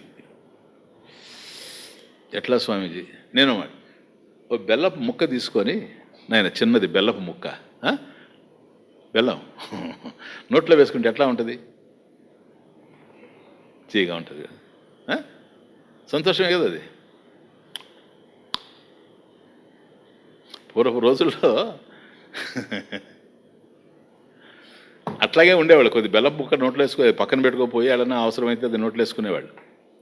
చిన్నప్పుడు చూసేవాళ్ళం లేదు ముసలాళ్ళని కదా. తీపిగా ఉండేటువంటి బెల్లం ముక్క నీకు సుఖాన్ని ఇస్తుందే లేదా? అరిసె అయితే ఎట్లుంటుంది? అరిచి కాదు, నేను అరవడం లే, అరిసె ఎట్లుంటుంది? మన సంక్రాంతి ఏ తిన్నట్టుండాలి, ఇట్లా బాగా లాగితేరే సంక్రాంతికి అరిసెలు. ఏమి డిఫరెన్స్ ఉందా లేదా? అది తీపే, ఇది తీపే. అది హాయిగానే ఉంది, ఇది హాయిగానే ఉంది. అది తీయగానే ఉంది, ఇది తీయగానే ఉంది. కానీ డిఫరెన్స్ ఉందా లేదా? ఈ రెండు పెట్టి, ఇదిగో ఇంత బెల్లం తీసుకుంటావా, అరిసి తీసుకుంటావా అంటే ఏం తీసుకుంటాడు మనిషి? బెల్లం నువ్వు ఉంచుకో, అరిసి నాకు, అంతేనా? అంత పంచదార పెడితే నోట్లో వేసుకుంటే బాగానే ఉంటుంది. లడ్డు అదే పంచదారతో తయారైన లడ్డు. ఇప్పుడు పంచదార తీసుకుంటావా, లడ్డు తీసుకుంటావా అని అడిగితే ఏమడుగుతాడు? ఎందుకని? అది సుఖాన్ని ఇస్తుంది, ఇది సుఖాన్ని ఇస్తుంది, అది ఆనందాన్ని ఇస్తుంది, ఇది ఆనందాన్ని ఇస్తుంది. అతిశయ. దానికన్నా ఇది కనపడతా ఉంది కదా. వృత్తి భేదం ఇదంతా కూడా, ఉపాధి భేదమే. సుఖంలో భేదములు కాదు, బాగా అర్థం చేసుకోండి. సుఖం కాదు ఇక్కడ. సుఖాతిశయం ఎందుకు కనపడతా ఉందంటే వృత్తి భేదాత్, ఉపాధి భేదాత్. కాబట్టి దాంట్లో ఉండేది దీంట్లో ఉండేదానికి తేడా తెలుస్తూ ఉందా లేదా మీకు? అంతే. ఇది ఎందుకు ఇలా ఉంది అని అన్నాడు అనుకోండి స్వామీజీ, అట్లా కాకుండా ఇంకొక విధంగా ఉంటే బాగుండేదేమోని అనుకో, తప్పేముంది? అంటే ప్రతి క్షణం మనలో ఈ లక్షణాలు కొన్ని ఉంటాయి. అది అలా ఉండకూడదు, ఇలా ఉంటే బాగుండేది, ఇది ఇలా ఉండకూడదు, అలా ఉంటే బాగుండేది. ఎవరికి ఎవరికి సార్? నీకు బాగుండేది నాకు బాగుండకపోవచ్చు. ఉన్నదాన్ని అర్థం చేసుకుంటావా, లేని దాన్ని నీకు బాగుంటుందని కావాలనుకుంటావా? ఇంపార్టెంట్. కాబట్టి ఏం తెలుసని మనం చెప్తాం ఇదంతా? చెప్పండి. ఇలా ఉంటే బాగుండేది, అలా ఉంటే బాగుండేది. ఓ పామును చూచాం నాయన, పామును చూస్తేనే భయపడతాం. ఇది విచిత్రం. దేని చూసి భయపడ్డావా నువ్వు అంటే? పామును చూసి భయపడ్డాను స్వామీజీ. నిజమా? కొద్దిగా లోపలికి పోతే సపోజ్ అది ఆ పాము కనుక కూరలు తీసేస్తే భయపడతావు నువ్వు? అది నీ మీదకి వచ్చి ప్రాకినా కూడా హాయిగా ఉంటావు. నువ్వు పామును చూసి భయపడడం లేదు, కూరలు చూసి భయపడతా ఉంటావు. అంతేనా? కూరలు తీసేస్తే నీకేం భయం లేదు. కాబట్టి నీకు భయం ఎక్కడి నుంచి వస్తూ ఉంది? పాము దగ్గర నుంచి రావడం లేదు, పాము దగ్గర కూరలు లేకుండా ఉండడం వల్ల. ఇప్పుడు అనుకుంటావు నువ్వు, స్వామీజీ చెప్పు, పాము కూరలు లేకుండా ఉంటే బాగుంటుంది. ఇది బాగుందే ఏంటయ్యా? బాగా చెప్పు, నీ సెంటెన్స్ ఏంటది? పాముకు కూరలు లేకుండా ఉంటే బాగుండును స్వామీజీ. అయ్యా, పాముకు కూరలు లేకుండా ఉంటే అది పాము ఎట్లా అవుతుంది? మీ క్వశ్చన్లోనే ఆన్సరు. ఇప్పుడు పాముకు కూరలు లేకపోతే దాన్ని పాము అని ఎట్లా అంటారు చెప్పండి? పాముకు కూరలు ఉండాలి, నీకెందుకు భయం కలిగింది అనేది ఇప్పుడు ఆలోచన. పాముకు కూరలు ఉన్నంత మాత్రాన నువ్వు ఏం తెలిసి భయపడతా ఉండవు? దాంట్లో విషం ఉంది గనక, అది కాటేస్తుంది గనక, ఆ విషయం నాలో ప్రవేశిస్తే నేను చనిపోతాను గనక. ఎవరు చెప్పారు నీకు అది కాటేస్తుందని? నో. పాముకు కూరలు ఉండేది కాటేసేందుకు కాదు, కరిచేందుకు కాదు. ఇది సీక్రెట్, ఇది నియతి, ఇది పరమేశ్వరుని యొక్క సృష్టి. నిన్ను కాటేయడానికి ఒక పనిగా పెట్టి దానికి కూరలు పెట్టలేదు, తనను తాను రక్షించుకోవడానికి దానికి కూరలు పెట్టాడు భగవంతుడు. అర్థమవుతా ఉందే? ఎందుకని? మన గొప్పతనం భగవంతుడు తెలుసు కనుక. అర్థమవుతా ఉంది? దానికి కూరలు ఉంటేనే రక్షణ, లేకపోతే లేదు. అది కనుక కరిచేదే అయితే, కూరలు ఉంది కనుక అది కరిచేదే అయితే, నువ్వు కనపడతానే నేరుగా ఒట్టి కరవాలా.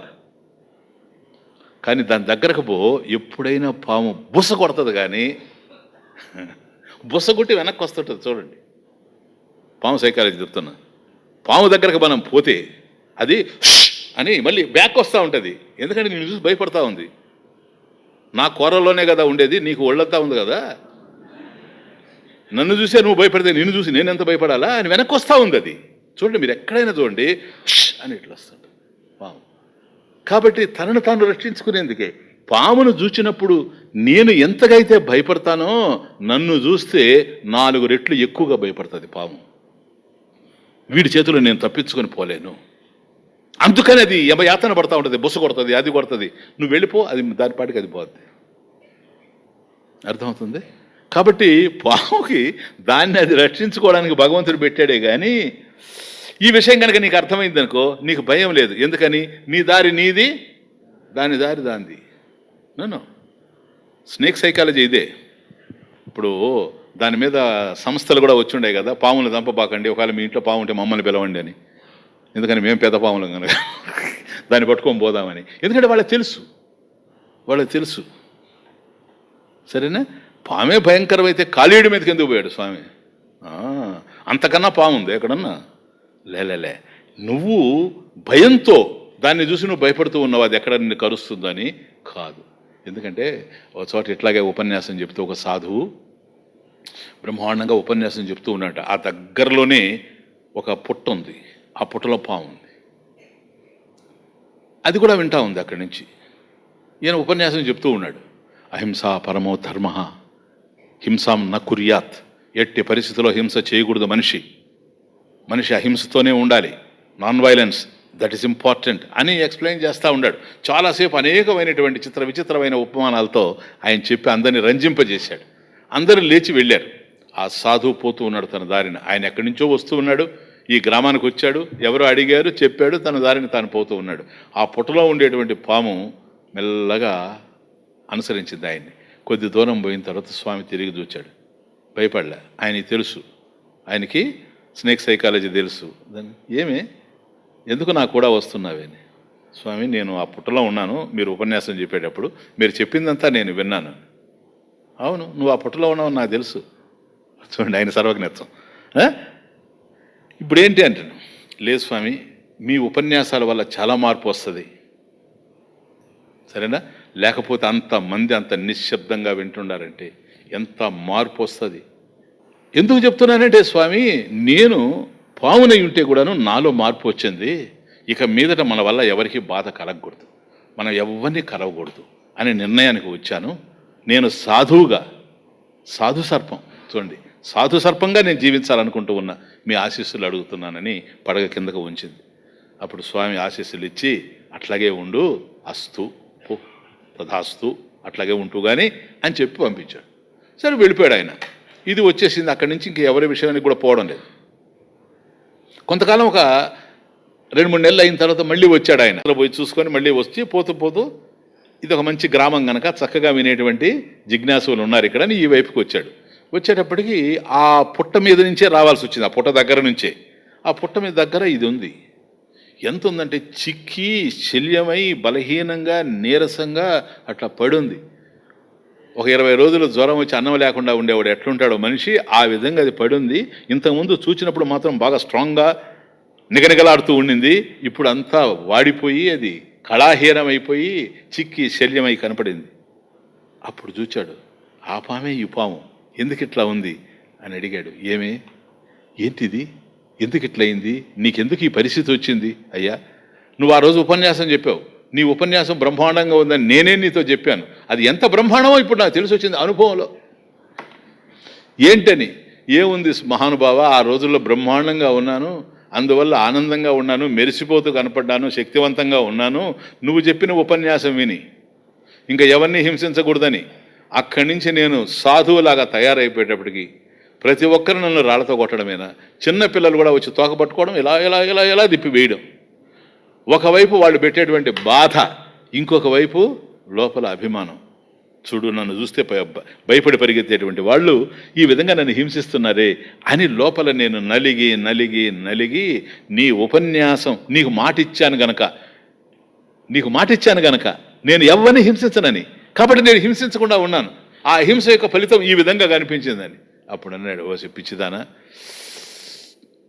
నువ్వు సహజాతాలతో బతికేదానివి, బుద్ధి కనుక ఉంటే నువ్వు ఈ పని చేసేదానివి కాదు, మనిషి అయితే చేయడు ఈ పని. ఎందుకని? నేను నిన్ను కరవద్దన్నాను, అంతే కదా. హింస అంటే కరవడం కదా.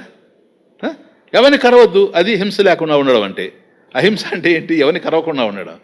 పిచ్చిదానా, హిస్ బట్ నాట్ బైట్.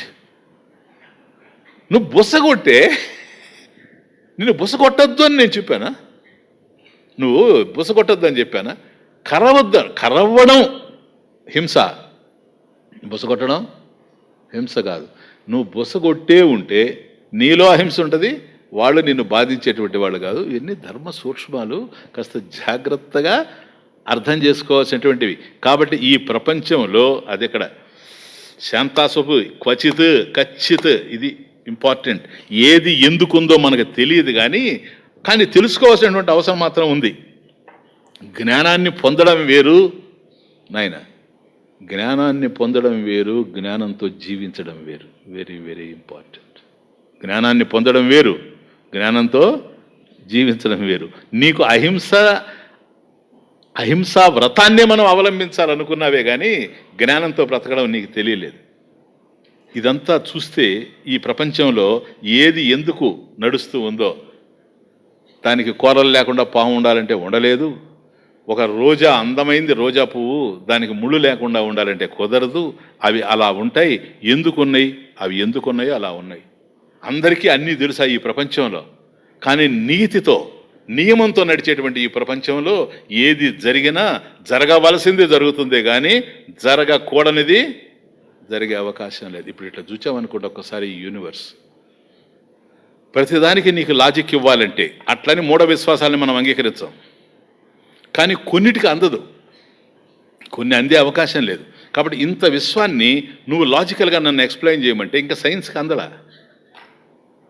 అందలేదు నాయన. ఇప్పుడు ఉదాహరణకి మన గ్లోబ్ ఎంతది మీకు తెలుసు కదా, ఊరికే చెప్తాను. ఫర్ ఎగ్జాంపుల్, భూగోళం ఎంతది? ఇటువంటి ఎన్ని గోళాలు ఉన్నాయి సౌర కుటుంబంలో, సోలార్ సిస్టంలో ఎన్ని ఉన్నాయి, సౌర కుటుంబంలో ఇటువంటి గోళాలు ఎన్ని ఉన్నాయి? భూగోళం ఒకటి కదా. సైన్స్ ఏం చెప్తుందో తెలుసా? పిన్ హెడ్ అంత ఉందన్నది. ఏది? సౌర కుటుంబం. సౌర కుటుంబం మొత్తం కలిపి విశ్వంలో చూస్తే ఎంత ఉంటుందంటే సూది మొన పిన్ హెడ్ అన్నాడు. అంతే సైన్స్లో, వేదాంతం కాదు ఇది. పిన్ హెడ్ జస్ట్ సూది మొన చివరి ఉంటుంది అట్లా. అంత సౌర కుటుంబం అయితే అందులో ఒక గోళమైనటువంటి భూమి ఎంత ఉంటుందో చెప్పండి. హైదరాబాద్ ఎంత? హైదరాబాద్లో సుందర చైతన్యాశ్రమం ఎంత? సుందర చైతన్యాశ్రమంలో శృతి మందిరం ఎక్కడ ఎంత? ఆ శృతి మందిరంలో నువ్వెంత, నేనెంత? చెప్పు. ఏంటి ఇంక అర్థం చేసుకున్నది ఈ ప్రపంచాన్ని? ఇట్లాగే ఉంది. ఏది కూడాను అన్నీ అర్థం కావాలంటే అర్థం కావు. కానీ నువ్వు చూడడం కరెక్టే. తమాషా చూడు, ఈ విశ్వం కనపడతా ఉంది కాబట్టి అన్నీ నీకు అందదు. జ్ఞానం కలగడం తస్మిన్ తద్బుద్ధి, తస్మిన్ తద్బుద్ధి. జ్ఞానం లేకుండా ఉండడం అతస్మిన్ తద్బుద్ధి. అంతేం లేదు. అతస్మిన్ తద్బుద్ధి. ఇప్పుడు అలా అల్లంత దూరాన్ని చూచాం, ఒక ఆవు కనపడతా ఉంది. ఆవును ఆవు అని అన్నాను అనుకోండి నేను, తస్మిన్ తద్బుద్ధి. అక్కడ ఆవు ఉంది, ఆవు అని చెప్పాను. చూసారా? నా పర్సెప్షన్ ఒకటిగానే ఉంది, నా నాలెడ్జ్ ఒకటిగానే ఉంది. క్లియర్? అక్కడ ఆవును చూచి అదిగోనండి గేదె అన్నాను అనుకోండి, అది అతస్మిన్ తద్బుద్ధి. క్లియర్? అది చేస్తా కదా, అతస్మిన్ తద్బుద్ధి. అది కాని దాని యందు అది అనే భావన, గేదె కాని దాని యందు గేదె అనే భావన. ఇది అతస్మిన్ తద్బుద్ధి. అది కాని యందు అది అనేటువంటి భావన. కాబట్టి ఎప్పుడు కూడాను మనం చూచేదానికి బాగా అర్థం చేసుకోండి, perception is different and hour conclusion is different. Clear? ఉదయాన్నే ఇట్లా చూచామనుకోండి, తూర్పు దిక్కును తిరిగి సూర్యోదయం అవుతాం. అందువల్ల అనుభవం అనే పాయింట్ ఎందుకు వస్తుందంటే, ఇక్కడ ఇంత చెప్పి అనుభవం అని ఎందుకు అంటున్నాడంటే, ఇటు చూస్తే సూర్యోదయం అవుతా ఉంది, నీ కళ్ళ ముందే సూర్యుడు పైకి వస్తున్నాడు. సో సన్ ఎవరిప్పుడు? He is the object of your perception. నువ్వు చూస్తూ ఉన్నావు, నీకు దృశ్య విషయం, సూర్యుడు దృశ్య విషయం. కాబట్టి అక్కడి నుంచి సూర్యుడు పైకి వస్తూ ఉన్నాడు, నీకు కనపడుతూనే ఉన్నాడు. స్వామీజీ సూర్యుడు ఉదయించాడు, నువ్వు చూస్తున్నావు కనుక స్వామీజీ సూర్యుడు ఉదయించాడు. ఎవరు కాదంటారు? కనపడుతుంది కదా. ఎవరు నిజం అంటారు? ఎవరు నిజం అంటారు దాన్ని? ఎందుకని? నోదేతి నా అస్తమేతి, నా ఉదేతి నా అస్తమేతి.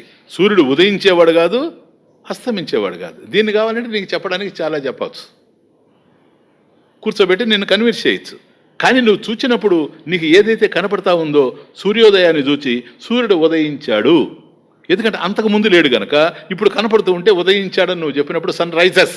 Okay, that's not wrong. Swamiji సూర్యుడు పైకి వస్తూ ఉన్నాడు, that is also not wrong. తమాషా చూడండి, ఇది పర్సెప్షన్ అంటే. అంటే నీకు కనిపిస్తూ ఉంది దృశ్య విషయం, కాబట్టి సూర్యుడు ఉదయించినట్టుగా నీకు కనిపిస్తూ ఉంది, సూర్యుడు పైకి వస్తున్నట్టుగా కూడాను నీకు కనిపిస్తూ ఉంది. నేను కాదండం లేదు. కానీ సూర్యుడు ప్రయాణం చేస్తున్నాడు అని నువ్వు నిర్ణయం చేశావనుకో, there you are at fault.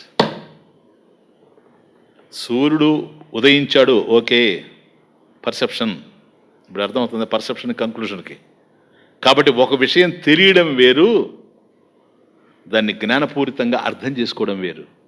కాబట్టి ఒక విషయం నీకు కనపడతా ఉంది, సూర్యుడు ఉదయించినట్టుగా, సూర్యుడు పైకి వస్తున్నట్టుగా కూడా తెలుస్తూ ఉంది. పైకి వస్తున్నాడని నువ్వు అన్నప్పుడే ట్రావెల్ అవుతున్నాడని అర్థం. సూర్యుడు ట్రావెల్ కావడం లేదు సార్, సూర్యుడు ప్రయాణం లేదు, అది భూభ్రమణం. భూమి తిరుగుతుంది కానీ సూర్యుడు తిరగడం లేదు. కానీ సూర్యుడు కదులుతున్నట్టుగా నీకు అనిపిస్తూ ఉంది. కాబట్టి నువ్వు చూచేదానికి అసలు విషయానికి చాలా తేడా ఉంది.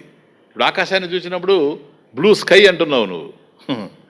కాబట్టి ఆకాశం నీలవర్ణం, ఆకాశం ఒకటి కనపడుతుంది, మళ్ళీ నీలం అనేటువంటి రంగు ఒకటి తీసుకొస్తున్నావు. ఆకాశంలో నీలవర్ణం ఉందని నువ్వు అనుకుంటున్నావు, నేను కాదనడం లేదు. ఎందుకని?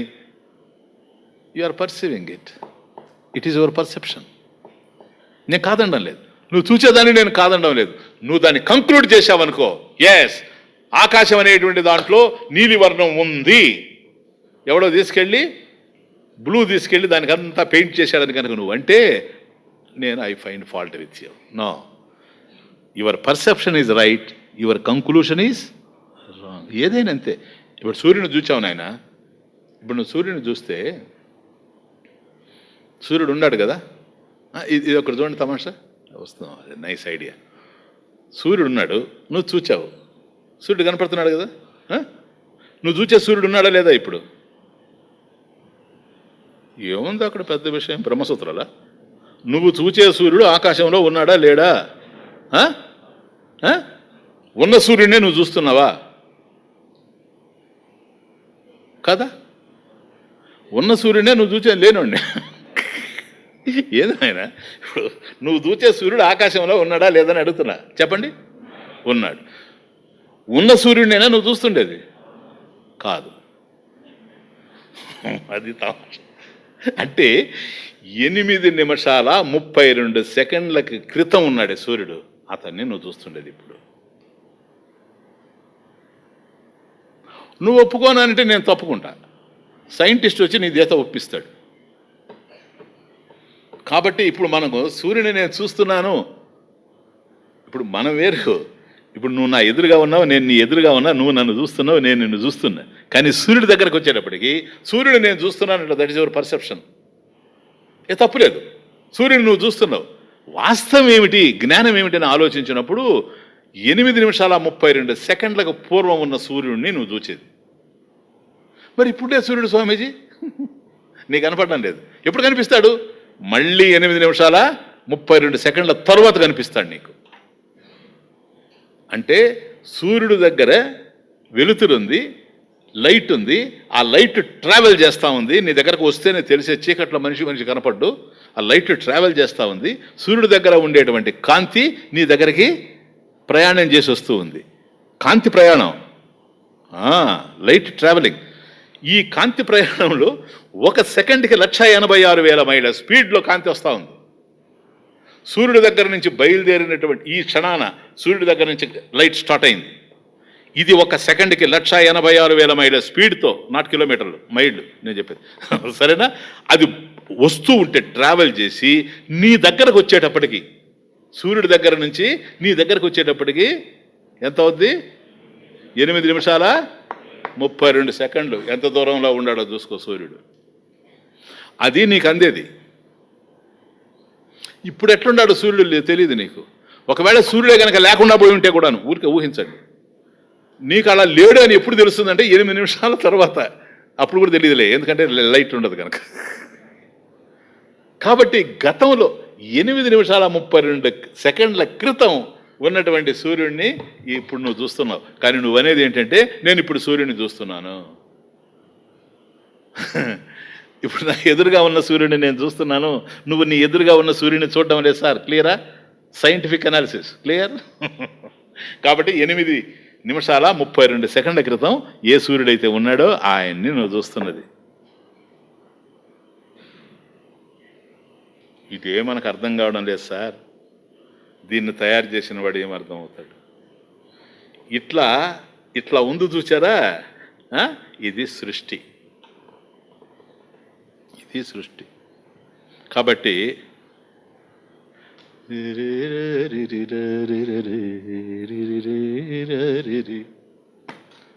సృష్టి మనిషికి అర్థం కాదు, సృష్టికర్త తెలిసేదెప్పుడు. సృష్టి మనిషికి అర్థం కాదు, సృష్టికర్త తెలిసేదెప్పుడు. తానెవరో తెలియని వానికి సృష్టి ఎలా తెలుస్తుంది? తాను ఎవరో తెలియని వానికి సృష్టి ఎలా తెలిసొస్తుంది? అవకాశం ఉంది. వ్యక్తి విశ్వము నియతి కాగా సర్వరూపుడు నియంత కాడా. ఏది తెలియదు లోకంలో ఎవరు మిగలరు.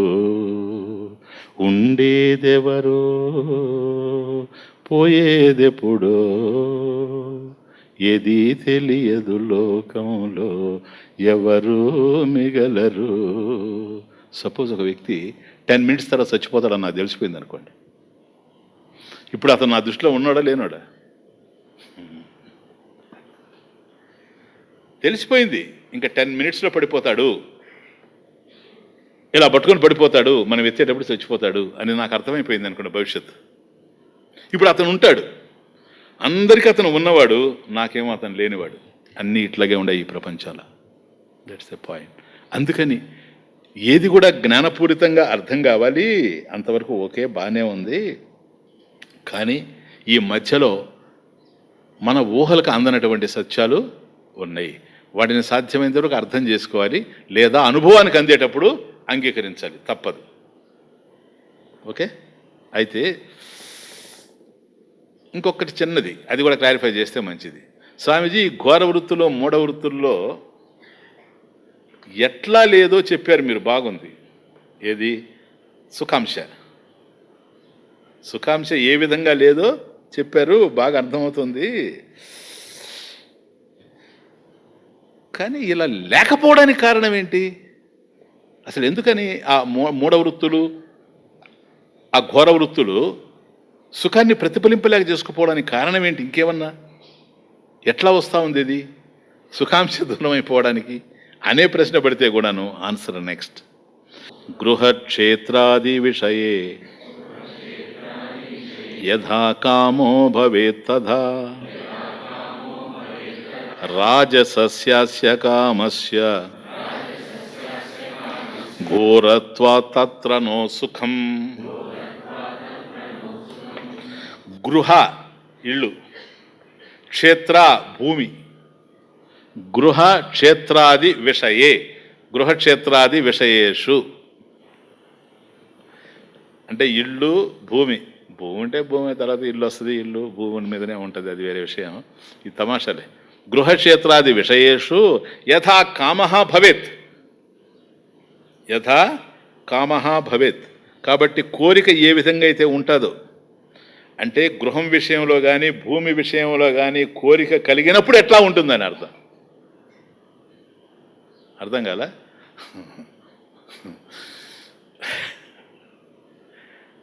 గృహ ఒక పదం, క్షేత్రం ఒక పదం, రియల్ ఒక పదం, ఎస్టేట్ ఒక పదం.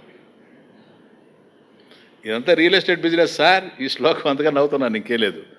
గృహక్షేత్రాది అన్నప్పుడు అయిపోయింది విషయం.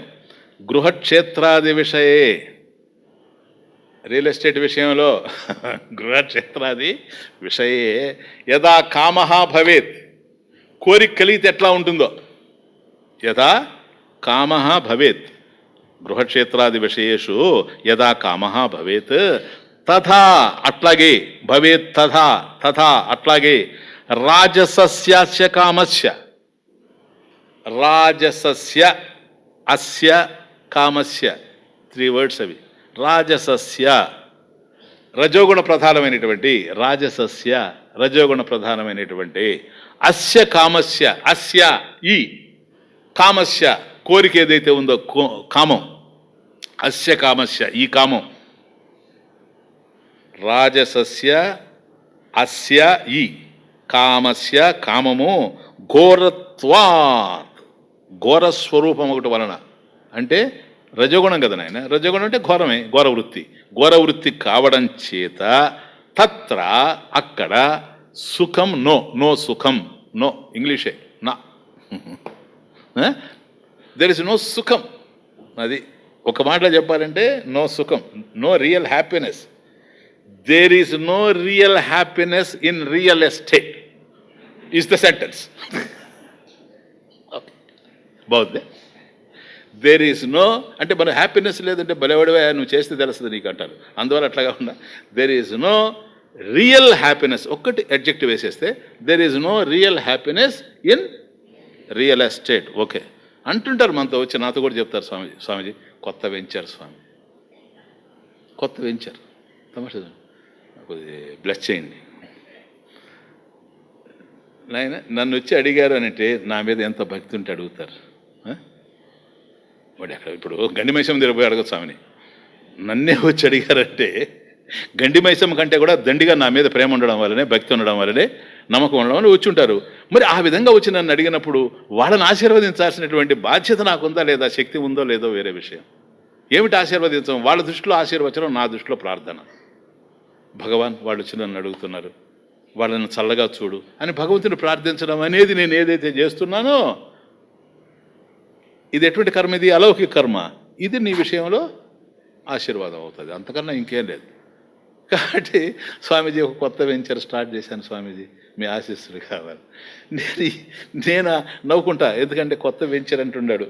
వెంచర్ అంటేనే నాకు భయం. ఎందుకో తెలుసా? Every venture is a torture. అవును నాయన. ఇప్పుడు రియల్ ఎస్టేట్లో సుఖమే ఉండదు చెప్పండి మనిషికి, ఉంటుందే? ఏమో నేను అనుకోనబ్బా. మొదట ఇప్పుడు ఏ భూమి అయితే కొనాలో దాని వాల్యూ, ఇది కూడా పర్సెప్షన్ కంక్లూషన్ లాగానే ఉంటుంది. ఒకడొక ధర చెప్తాడు, ఇంకొకరు చెప్తాడు. ఏ ధర కొనాలో ఎట్లా కొనాలి ఇదంతా చెప్తాడు ఈయన. ఎవరు? విద్యారాయణ స్వామి చెప్తాడు. నేను ఊరికే ఇంట్రడక్షన్ ఇస్తున్నాను. కాబట్టి ఏ ధరకు కొనాలనో, మనం కొంటే ఏమైనా లాస్ వస్తుందే, లేక ఎట్లా వస్తుంది, ఆ చుట్టుపక్కల ప్రాంతాలు ఎట్లా ఉంటాయి, అక్కడ ఏమన్నా వస్తుందే. 15 సంవత్సరాల క్రితం కేవలం ఒక గుడిసె ఉండింది. ఆ గుడిసెలో ఓ టీ అమ్ముతూ ఉన్నాడు. దాని పైనే వచ్చింది స్వామీజీ యొక్క కారు చూసుకుంటా. అదే ఇప్పుడు పోయి స్వామీజీ చూస్తే స్వామీజీకి ఏం అర్థం కావడం లేదు. ఇది ఏ సిటీ అంటున్నాం, దాని పేరు గండి మైసమ్మ. 14 సంవత్సరాల క్రితం అట్లున్నది. తర్వాత ఇట్లా వస్తుందని ఎవరికి తెలుసు? వస్తుంది. ఎందుకు వచ్చింది? సుందర చైతన్యాశ్రమం వచ్చింది. ఎవరేం చేస్తారు? నేను చూస్తే నా కళ్ళ ముందే జరిగింది ఇదంతా కూడాను. సరేనా? కాబట్టి అది పెరుగుతుందా పెరగదా? ఒక్కోసారి పెరుగుతుంది అనుకున్నాం అనుకోండి, పెరగకుండా పోవచ్చు. 2 సంవత్సరాల క్రితం 3 సంవత్సరాల క్రితం విపరీతమైనటువంటి ఆదాయం వస్తూ ఉన్నది. ఏ భూమి అమ్మాల్సి వచ్చినా సరే పోటీ పడేవాళ్ళు, ఇప్పుడు ఉచితంగా ఇచ్చినా తీసుకునేవాళ్ళు. ఎందుకని? విభజన, గుణత్రయ విభాగం. అర్థమైందా? ఇప్పుడు అసలు రేటే లేదు. కాబట్టి ఈ రియల్ ఎస్టేట్ ఎప్పుడు కూడా ఎందుకు టార్చర్ అంటానంటే, ఫస్ట్ టార్చర్ చూడండి. అసలు అది కొనాలన్నప్పుడు దీని పరిస్థితి ఏంటి, ఇది ఎట్లా ఉంటుంది, ఆ చుట్టుపక్కల పరిస్థితులు ఏమిటి, ఇది ఏమన్నా పోతుందా పోదా. వాస్తవం చెప్పాలంటే బ్రహ్మసూత్ర భాష్యం కన్నా తీవ్రంగా ఉంటుంది. ఇంత జటిలమైనటువంటి వాదం. కాబట్టి ఆ భూమి కొనుక్కుంటే మంచిదా, ఈ భూమి కొనుక్కుంటే మంచిదా, దీనికి బెటర్ ఇవి ఉన్నాయా, దానికి ఉన్నాయా, ఛాన్సెస్ ఎక్కడ బాగున్నాయి, అదే కొనుక్కోవాలా ఇది కొనుక్కోవాలా, మళ్ళీ నాకు ఇది కావాలి, ఇంకెవడో వచ్చి కొనుక్కుంటున్నాడు అంటే వాడెంత కొంటున్నాడు, వాడు కొనకముందే నేను కొనాలి. ఎన్ని సార్ ఎన్ని. గృహక్షేత్రాది విషయేషు యథా కామో భవేత్. కోరిక ఏ విధంగా ఉంటుందో, ఎందుకని కోరిక ప్రధానంగా ఉంటుంది కనుక వీటిలో. ఇది ఏ వృత్తిది? ఘోర వృత్తి. ఎందుకని? రజోగుణం, కామం. అదే కదా స్వామి అర్జునుడికి చెప్పింది. అర్జున, కామ ఏష క్రోధ ఏష రజోగుణ సముద్భవ మహాశనో మహాపాప్మ విద్యేన ఇహ వైరిణం. శత్రువుని ఇక్కడే తెలుసుకో. ఎవరో కాదు శత్రువు, ఈ కామశత్రువు, క్రోధ శత్రువు. ఈ రెండు రజోగుణం నుంచి వచ్చాయి. రజోగుణ సముద్భవ మహాశనో మహాపాప్మ. కానీ అక్కడ ఏంటంటే కామ ఏష, క్రోధ ఏష, ఏష ఇది ఇది ఏష కామ, ఏష క్రోధ, ఇది ఇది అని వాడడంలో ఉద్దేశం ఏంటంటే, ఇది అంటే చాలా దగ్గరగా ఉండేదని అర్థం. కోరిక అందరికీ దగ్గరగా ఉంది, అదేం కొత్తది కాదు. దాని గురించి పెద్దగా ఎక్స్ప్లెయిన్ చేయడానికి ప్రతి ఒక్కళ్ళలో ఉంది కోరిక. అది సత్సంకల్పమా దుస్సంకల్పం అనేది వేరే విషయం, కానీ చెడు కోరిక మంచి కోరిక అనేది వేరే విషయం. కానీ కోరిక లేకుండా ఎవడో లేడు ఈ ప్రపంచంలో. ఎందుకని లేడు అని అంటే, ఏదో పని చేస్తున్నాడు కదా, అంతే. శాస్త్రం అట్లాగే చెప్తుంది. అకామస్తు క్రియా నాస్తి. కోరిక లేనప్పుడు కార్యం జరగదు. ఎవడు ఏ పని చేసినా సరే, ఒక పని చేస్తూ ఉన్నాడు అంటే అకామస్తు, కామం కనుక లేకపోతే, కోరిక కనుక లేకపోతే క్రియా నాస్తి, కార్యమే లేదు. కాబట్టి కార్యాలు చేస్తున్న ఈ ప్రపంచంలో ఉన్నాం కనుక కోరికలతోనే మనం నడుస్తూ ఉన్నాం. కాబట్టి అందరిలో కోరికలు ఉన్నాయి కాదు, అందరు కార్యాలు చేస్తున్నారు కనుక ఏషహ ఇది. ఏదైతే నీలో కోరికగా ఉందో అదే, ఏదైతే నాలో కోరికగా ఉందో అదే. ఏష కామ. ఆ కామం తీరలేదనుకోండి, కోరిక క్రోధ. ఏష క్రోధ రజోగుణ సముద్భవ.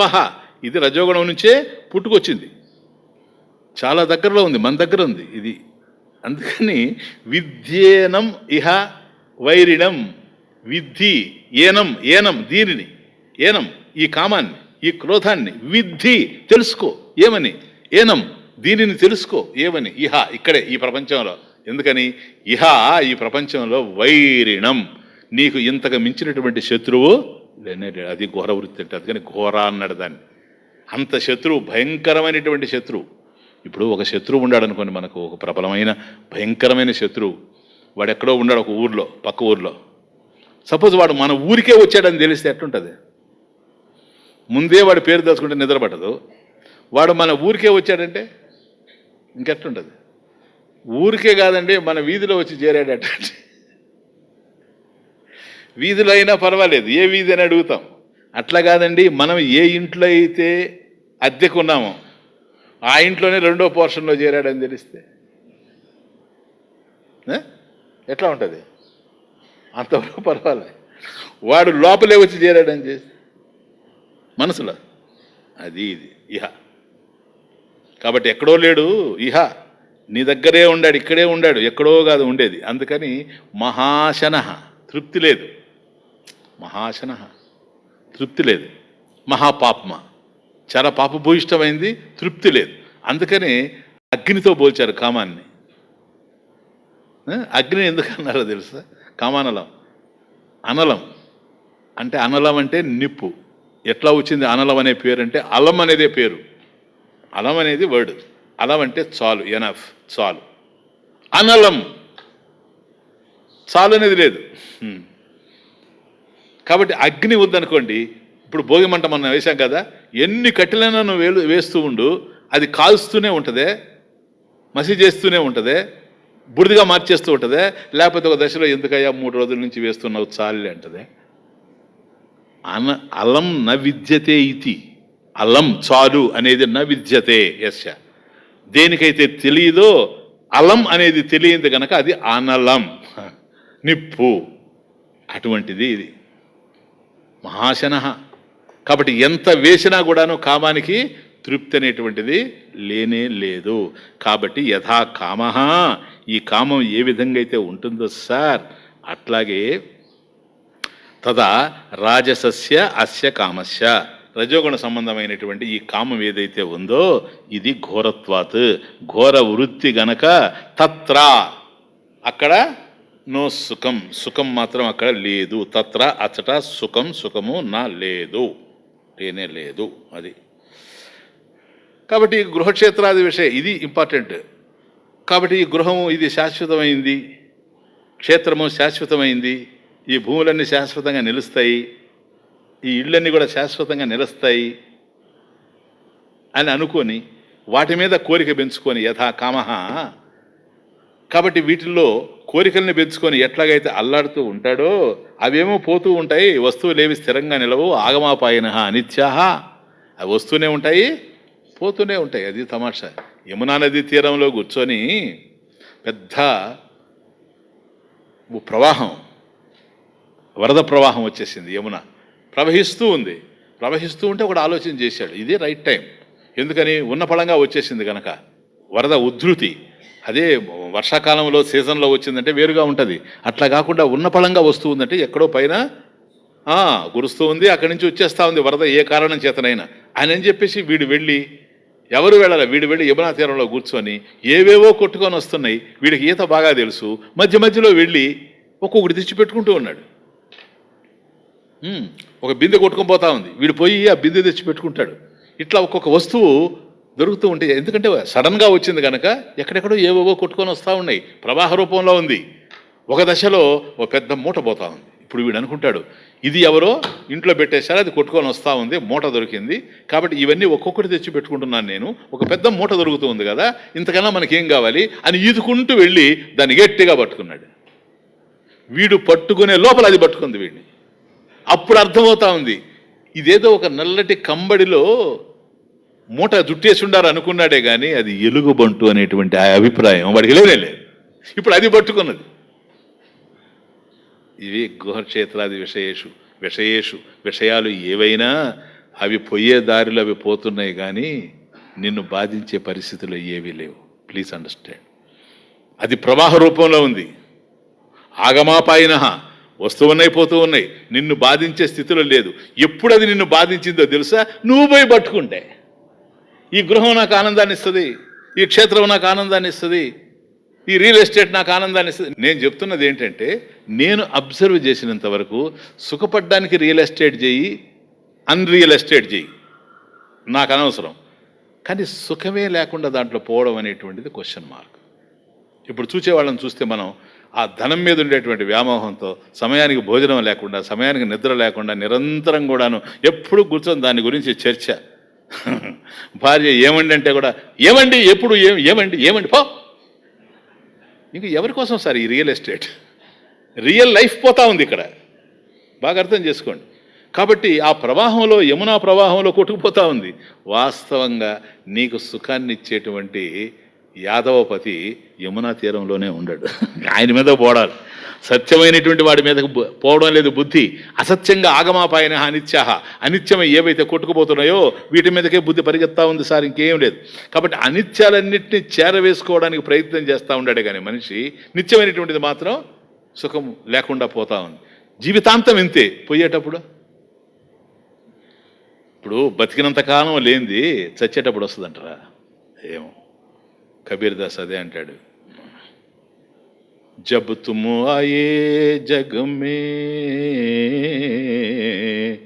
జబ్ తుమ్ ఆయే జగ్ మే, వహ్ హసా తుమ్ రోయే, జబ్ తుమ్ ఆయే జగ్ మే, వహ్ హసా తుమ్ రోయే, ऐसी करने कर चलो तुम हंसावम रोया, जब तुम आए जग में वह हंसा तुम रोया, जब तुम आए जग में वह हंसा तुम रोया.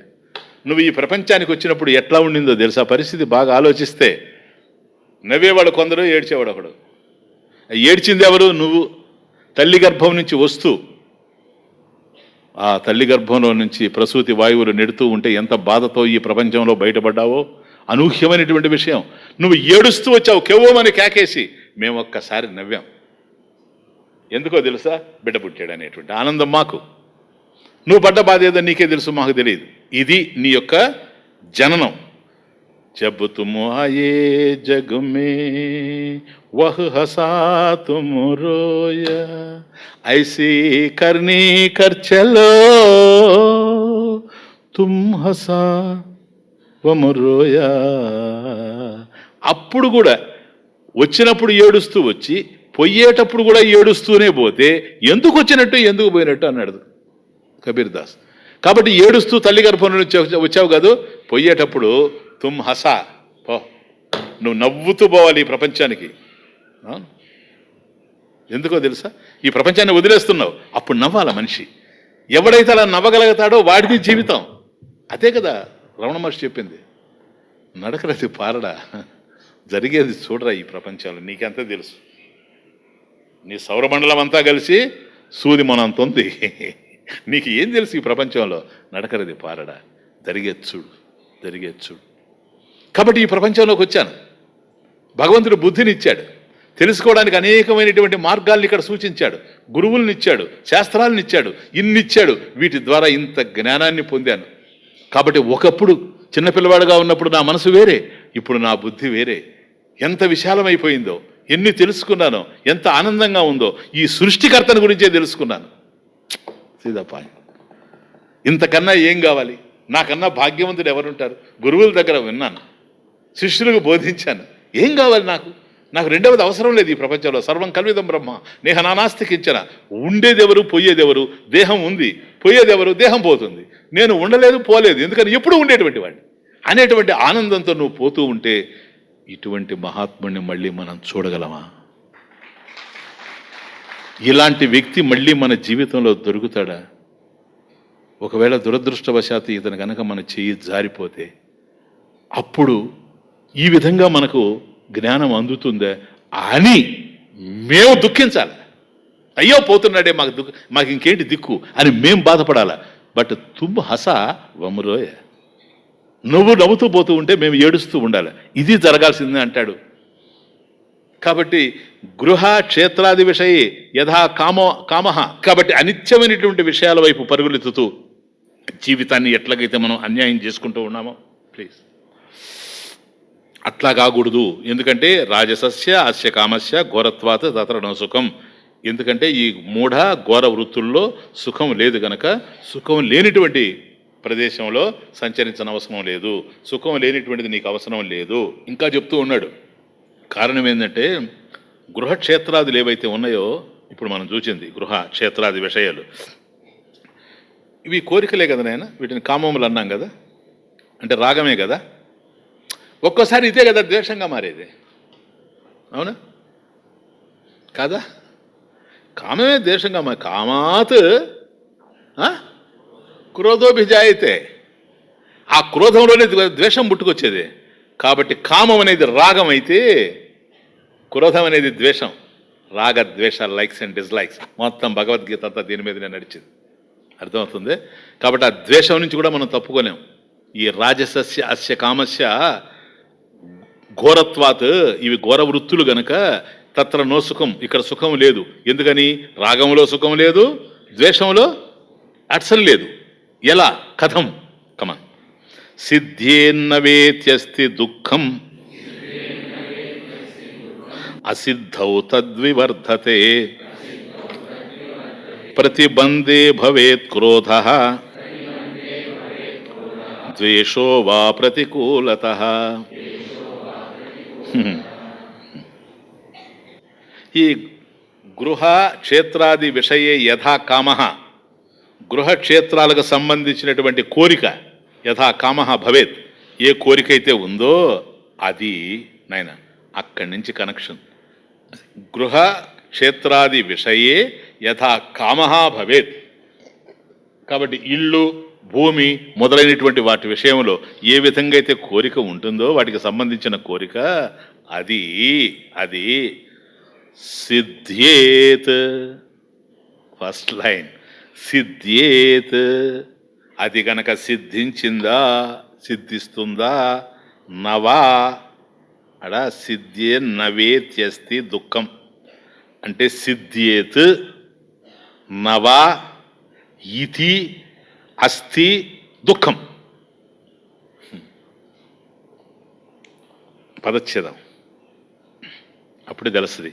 సిద్ధ్యేత్ ఒకటి అంటే ఆ కోరిక తీరుతుందో, సిద్ధ్యేత్ సిద్ధిస్తుందో, నవా సిద్ధించదో, నవ ఇతి అని, దుఃఖం అస్తి, అస్తి దుఃఖం. కాబట్టి కోరిక కదిలినప్పుడు ఎట్లా ఉంటుందంటే, beautiful Shloka it is. Running కొద్ది కష్టంగా ఉంది కానీ పలకడానికి. సిద్ధ్యేన్నవేత్ అస్తి దుఃఖం, సిద్ధ్యేత్ కోరిక తీరుతుందో తీరదో కదా, నవ లేదు, సిద్ధ్యేత్ తీరుతుందో, నవ తీరదు. ఎప్పుడు కూడా కోరిక ఎప్పుడు ఎవరికి వచ్చినా ఫస్ట్ ఇట్లాగే డౌట్తో స్టార్ట్ అవుద్ది, ఒక ఆందోళన. ఈ పని మనం చేస్తామంటే అది జరుగుతుందో జరగదో అంటాం కదా, అదే సిద్ధ్యేన్నవ అంటే సిద్ధ్యేత్ నవ ఇతి నవేతి అస్తి, నవేతి అస్తి. కాబట్టి ఇది తీరుతుందో తీరదో ఇది అని. అస్తి దుఃఖం, దుఃఖం అస్తి ఇది. కాబట్టి కోరిక కదిలినప్పుడే మనకు దుఃఖం ప్రారంభం అవుతుంది. ఎందుకని? ఇది ఫలిస్తుందా ఫలించదా, ఇది జరుగుతుందా జరగదా, ప్రతి విషయంలో.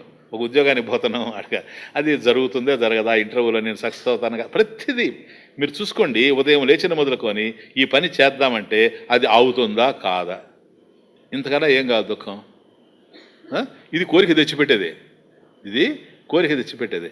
దేనికి సంబంధించిన కోరిక అంటే గృహక్షేత్రాది.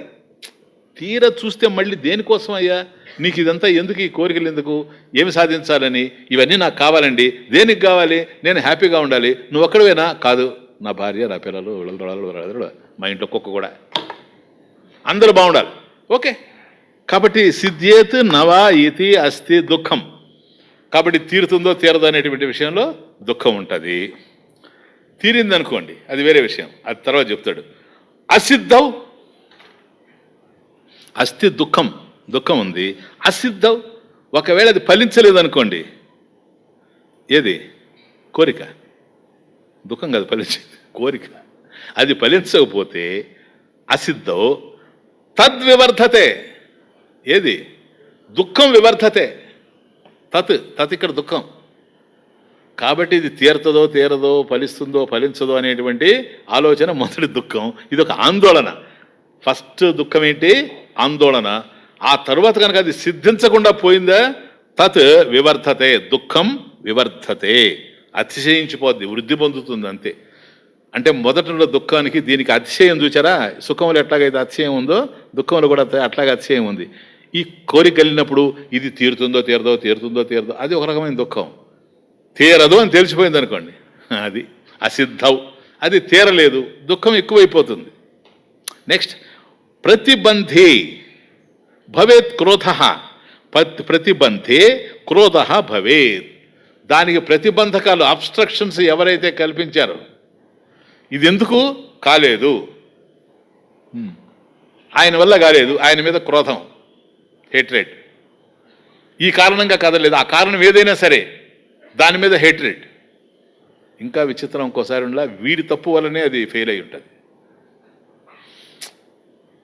అది సిద్ధించకపోవడానికి వీడు పప్పులో కాలేసిందే కారణమై ఉంటుంది. అట్లాంటప్పుడు ఏం చేస్తాడు తెలుసా, వీడి మీద కూడా క్రోధం చూసుకుంటాడు. అది తమాషా. అసిద్ధవు వివర్ధతే ప్రతిబంధే భవేత్ క్రోధ. ఇది డెఫినెట్. ఇది ప్రతిబంధం ఎక్కడ జరిగితే అక్కడ క్రోధం వస్తుంది. ఇతరులు కనుక ప్రతిబంధకాన్ని కల్పించారా, మనకు అబ్స్టకల్ కల్పించారా, వాళ్ళ మీద క్రోధం వస్తుంది. లేదు, వాడే కారణం అయ్యాడని తెలిసిపోయింది అనుకోండి వాడికి, నేను ఇట్లా చేయకుండా అట్లా చేసి ఉంటే సక్సెస్ అయి ఉండేవాడిని, నేను ఇలా చేయడం వల్లనే ఇట్లా అయింది, ఇది స్వయంకృత అపరాధం అంటాడు. అప్పుడు ఏం చేస్తాడు చెప్ప? క్రోధం వస్తుంది. ఎవరి మీద వస్తుంది? వాడేని వాడికే తెలిసిపోయింది కదా. అప్పుడు ఏం చేస్తాడు? కర్మ. అటుపోయి వాడిని కొట్టలేక, ఎందుకని కొట్టడానికి అక్కడ లేదు. ఇప్పుడు కారణం ఎక్కడుంది సార్? వాడిని కొట్టుకుంటాడు, గోడ కొడతాడు, పోయి ఏది దొరికితే దాన్ని కొట్టుకుంటాడు. అది క్రోధం అంటే. ప్రతిబంధే భవేత్ క్రోధ, ప్రతిబంధకం కనుక కలిగిందే క్రోధం. ద్వేషో వా ప్రతికూలత, చూడు, ప్రతికూల వాతావరణం కనుక వచ్చేసిందే మనం ఆశించిన దానికి, అంతే ద్వేషం వచ్చేస్తుంది, ద్వేషం వస్తుంది. ఇది కాబట్టి మొదట ఆందోళన, దుఃఖము, ఆ తర్వాత అది సిద్ధించకపోతే రెండింతల దుఃఖం, పదింతల దుఃఖం. ఎవరైనా అడ్డగించడం అంటూ జరిగితే మాత్రం క్రోధం. ఆ ప్రతికూలమైన వాతావరణం కనుక వచ్చేసిందంటే మాత్రం ద్వేషం. అది కాబట్టి ఇవన్నీ వస్తాయి. ఇక్కడ ఇంకా కాస్త లోతుగా సైకలాజికల్గా తెలుసుకోవాల్సింది ఏంటంటే, దుఃఖం వచ్చినా, కొద్దిగా బాగా అర్థం చేసుకోండి, ఒక్క నిమిషం.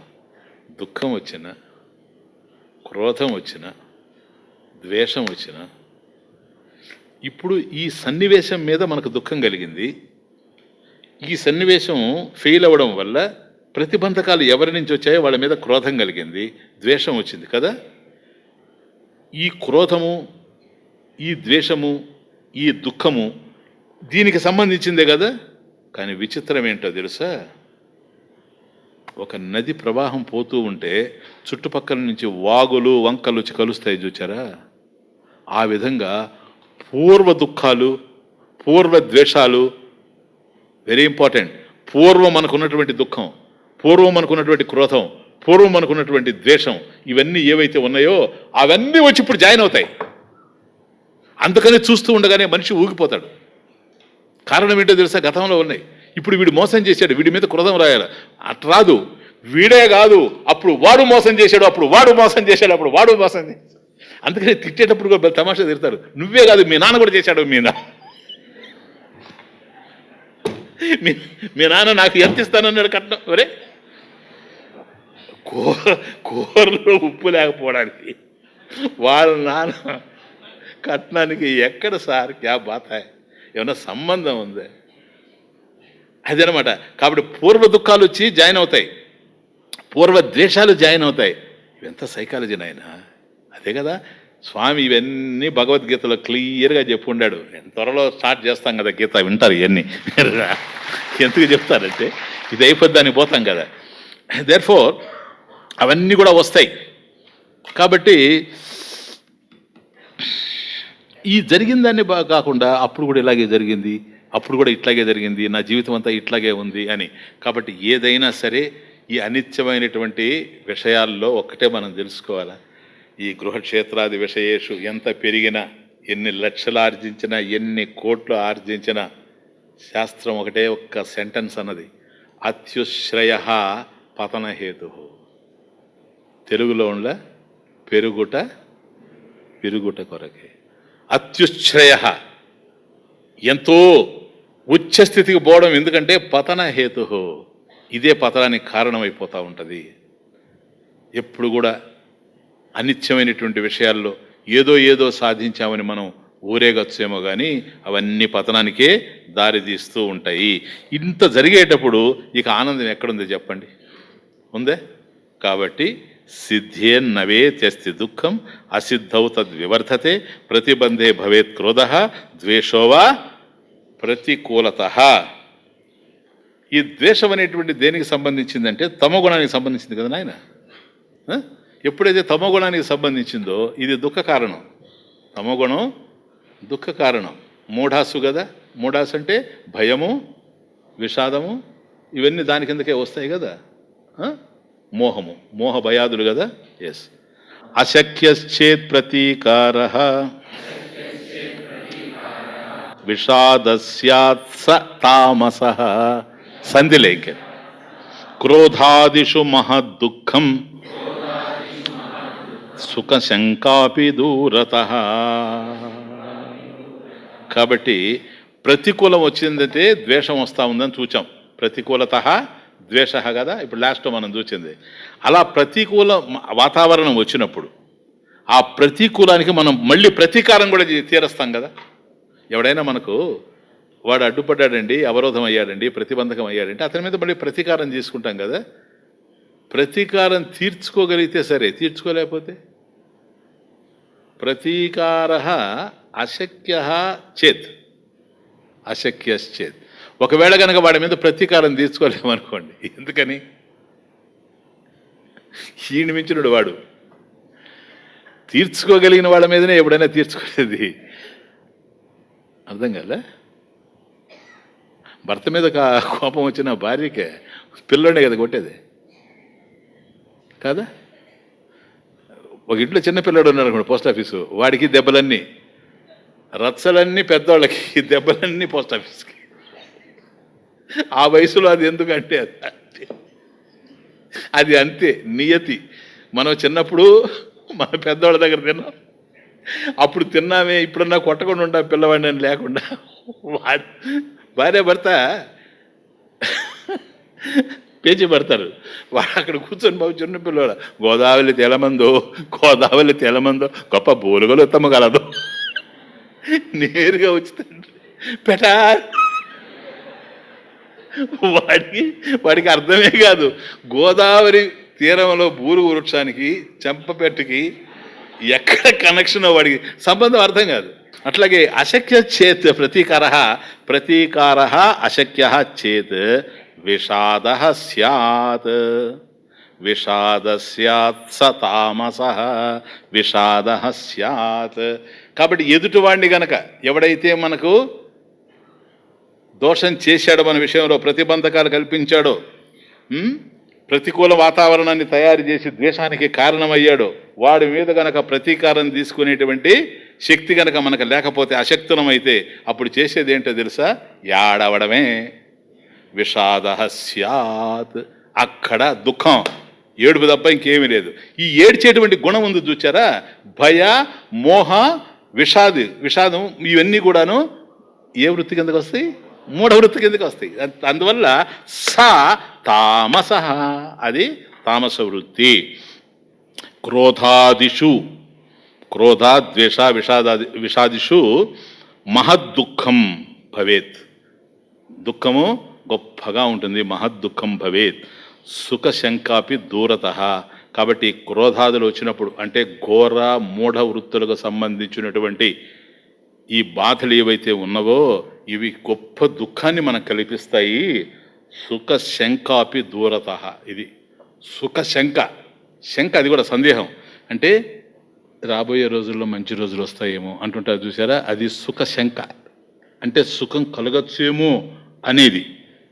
ఇప్పుడు దుఃఖపడుతున్నాను కానీ, బాధల్లో ఉన్నాను కానీ, కాబట్టి వాడి మీద నేను ప్రతీకారం తీసుకోలేకపోతూ ఉన్నా, అందువల్ల నాకు విషాదం కలుగుతూ ఉంది అనేటువంటిది తమో గుణానికి సంబంధించింది, తామస వృత్తి. ఈ క్రోధాది విషయాదుల్లో దుఃఖం ఎక్కువగా ఉంటుంది. దుఃఖం ఉండడమే కాదు, సుఖ ఛాయలు కూడా కనపడవు. అది సుఖ శంకాపి దూరత. సుఖం కలుగుతుందేమోలే అనే ఆశ లేకుండా పోతుంది. కాబట్టి ఈ ఘోర మూఢ వృత్తులు ఎప్పుడైతే ప్రెడామినెంట్గా ఉంటాయో, అవి ఎక్కువ ప్రాధాన్యతని కలిగి ఉంటాయో, అటువంటప్పుడు మాత్రం మనకు సుఖం కలుగుతుంది అనేటువంటి ఆశ లేకుండా పోతుంది, దూరం అయిపోతుంది ఆశ కూడాను.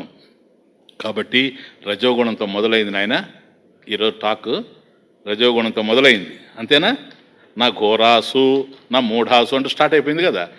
రజోగుణంతో స్టార్ట్ అయింది, తమో గుణం దగ్గర ఆగింది. తమో గుణం దగ్గర ఆగింది. అందుకని ఇంకొక శ్లోకం చెప్పాను. కోరికలు తీరకపోతే క్రోధమే ప్రతికూల వాతావరణంలో ద్వేషము, ఒకవేళ ప్రతీకారాన్ని తీర్చుకోలేకపోతే విషాదము. కాబట్టి ఈ కామ క్రోధాది విషయాలు, ఏది క్రోధం, ద్వేషం, విషాదం, ఇవన్నీ కూడా మహా దుఃఖాన్ని కల్పిస్తున్నాయి అన్నాం. ఒకవేళ తీరితే, వెరీ బ్యూటిఫుల్ కనెక్షన్. ఒకవేళ తీరింది అనుకోండి, కోరికలు తీరితే, ఇప్పుడు కోరిక వచ్చింది తీరితే సుఖం కలుగుతుంది కదా. అది ఏ సుఖం నేను అడగనులే, సుఖం కలుగుతుంది కదా. ఆ సుఖం ఏ వృత్తికి సంబంధించింది? శాంత వృత్తికి సంబంధించింది కదా. దట్ ఈస్ ద గేట్వే, ద్వారభూత. అది నెక్స్ట్ శ్లోక అదే. కామ్యలాభే హర్షవృత్తి శాంతా తత్ర మహత్సుఖం భోగే మహత్తరం లాభ ప్రసక్తావీషదేవహి. అద్భుతం. కాబట్టి ఇప్పటి వరకు ఘోర మూఢ వృత్తుల్లో మహా దుఃఖాన్ని ఎట్లా అనుభవించామో చూచాము.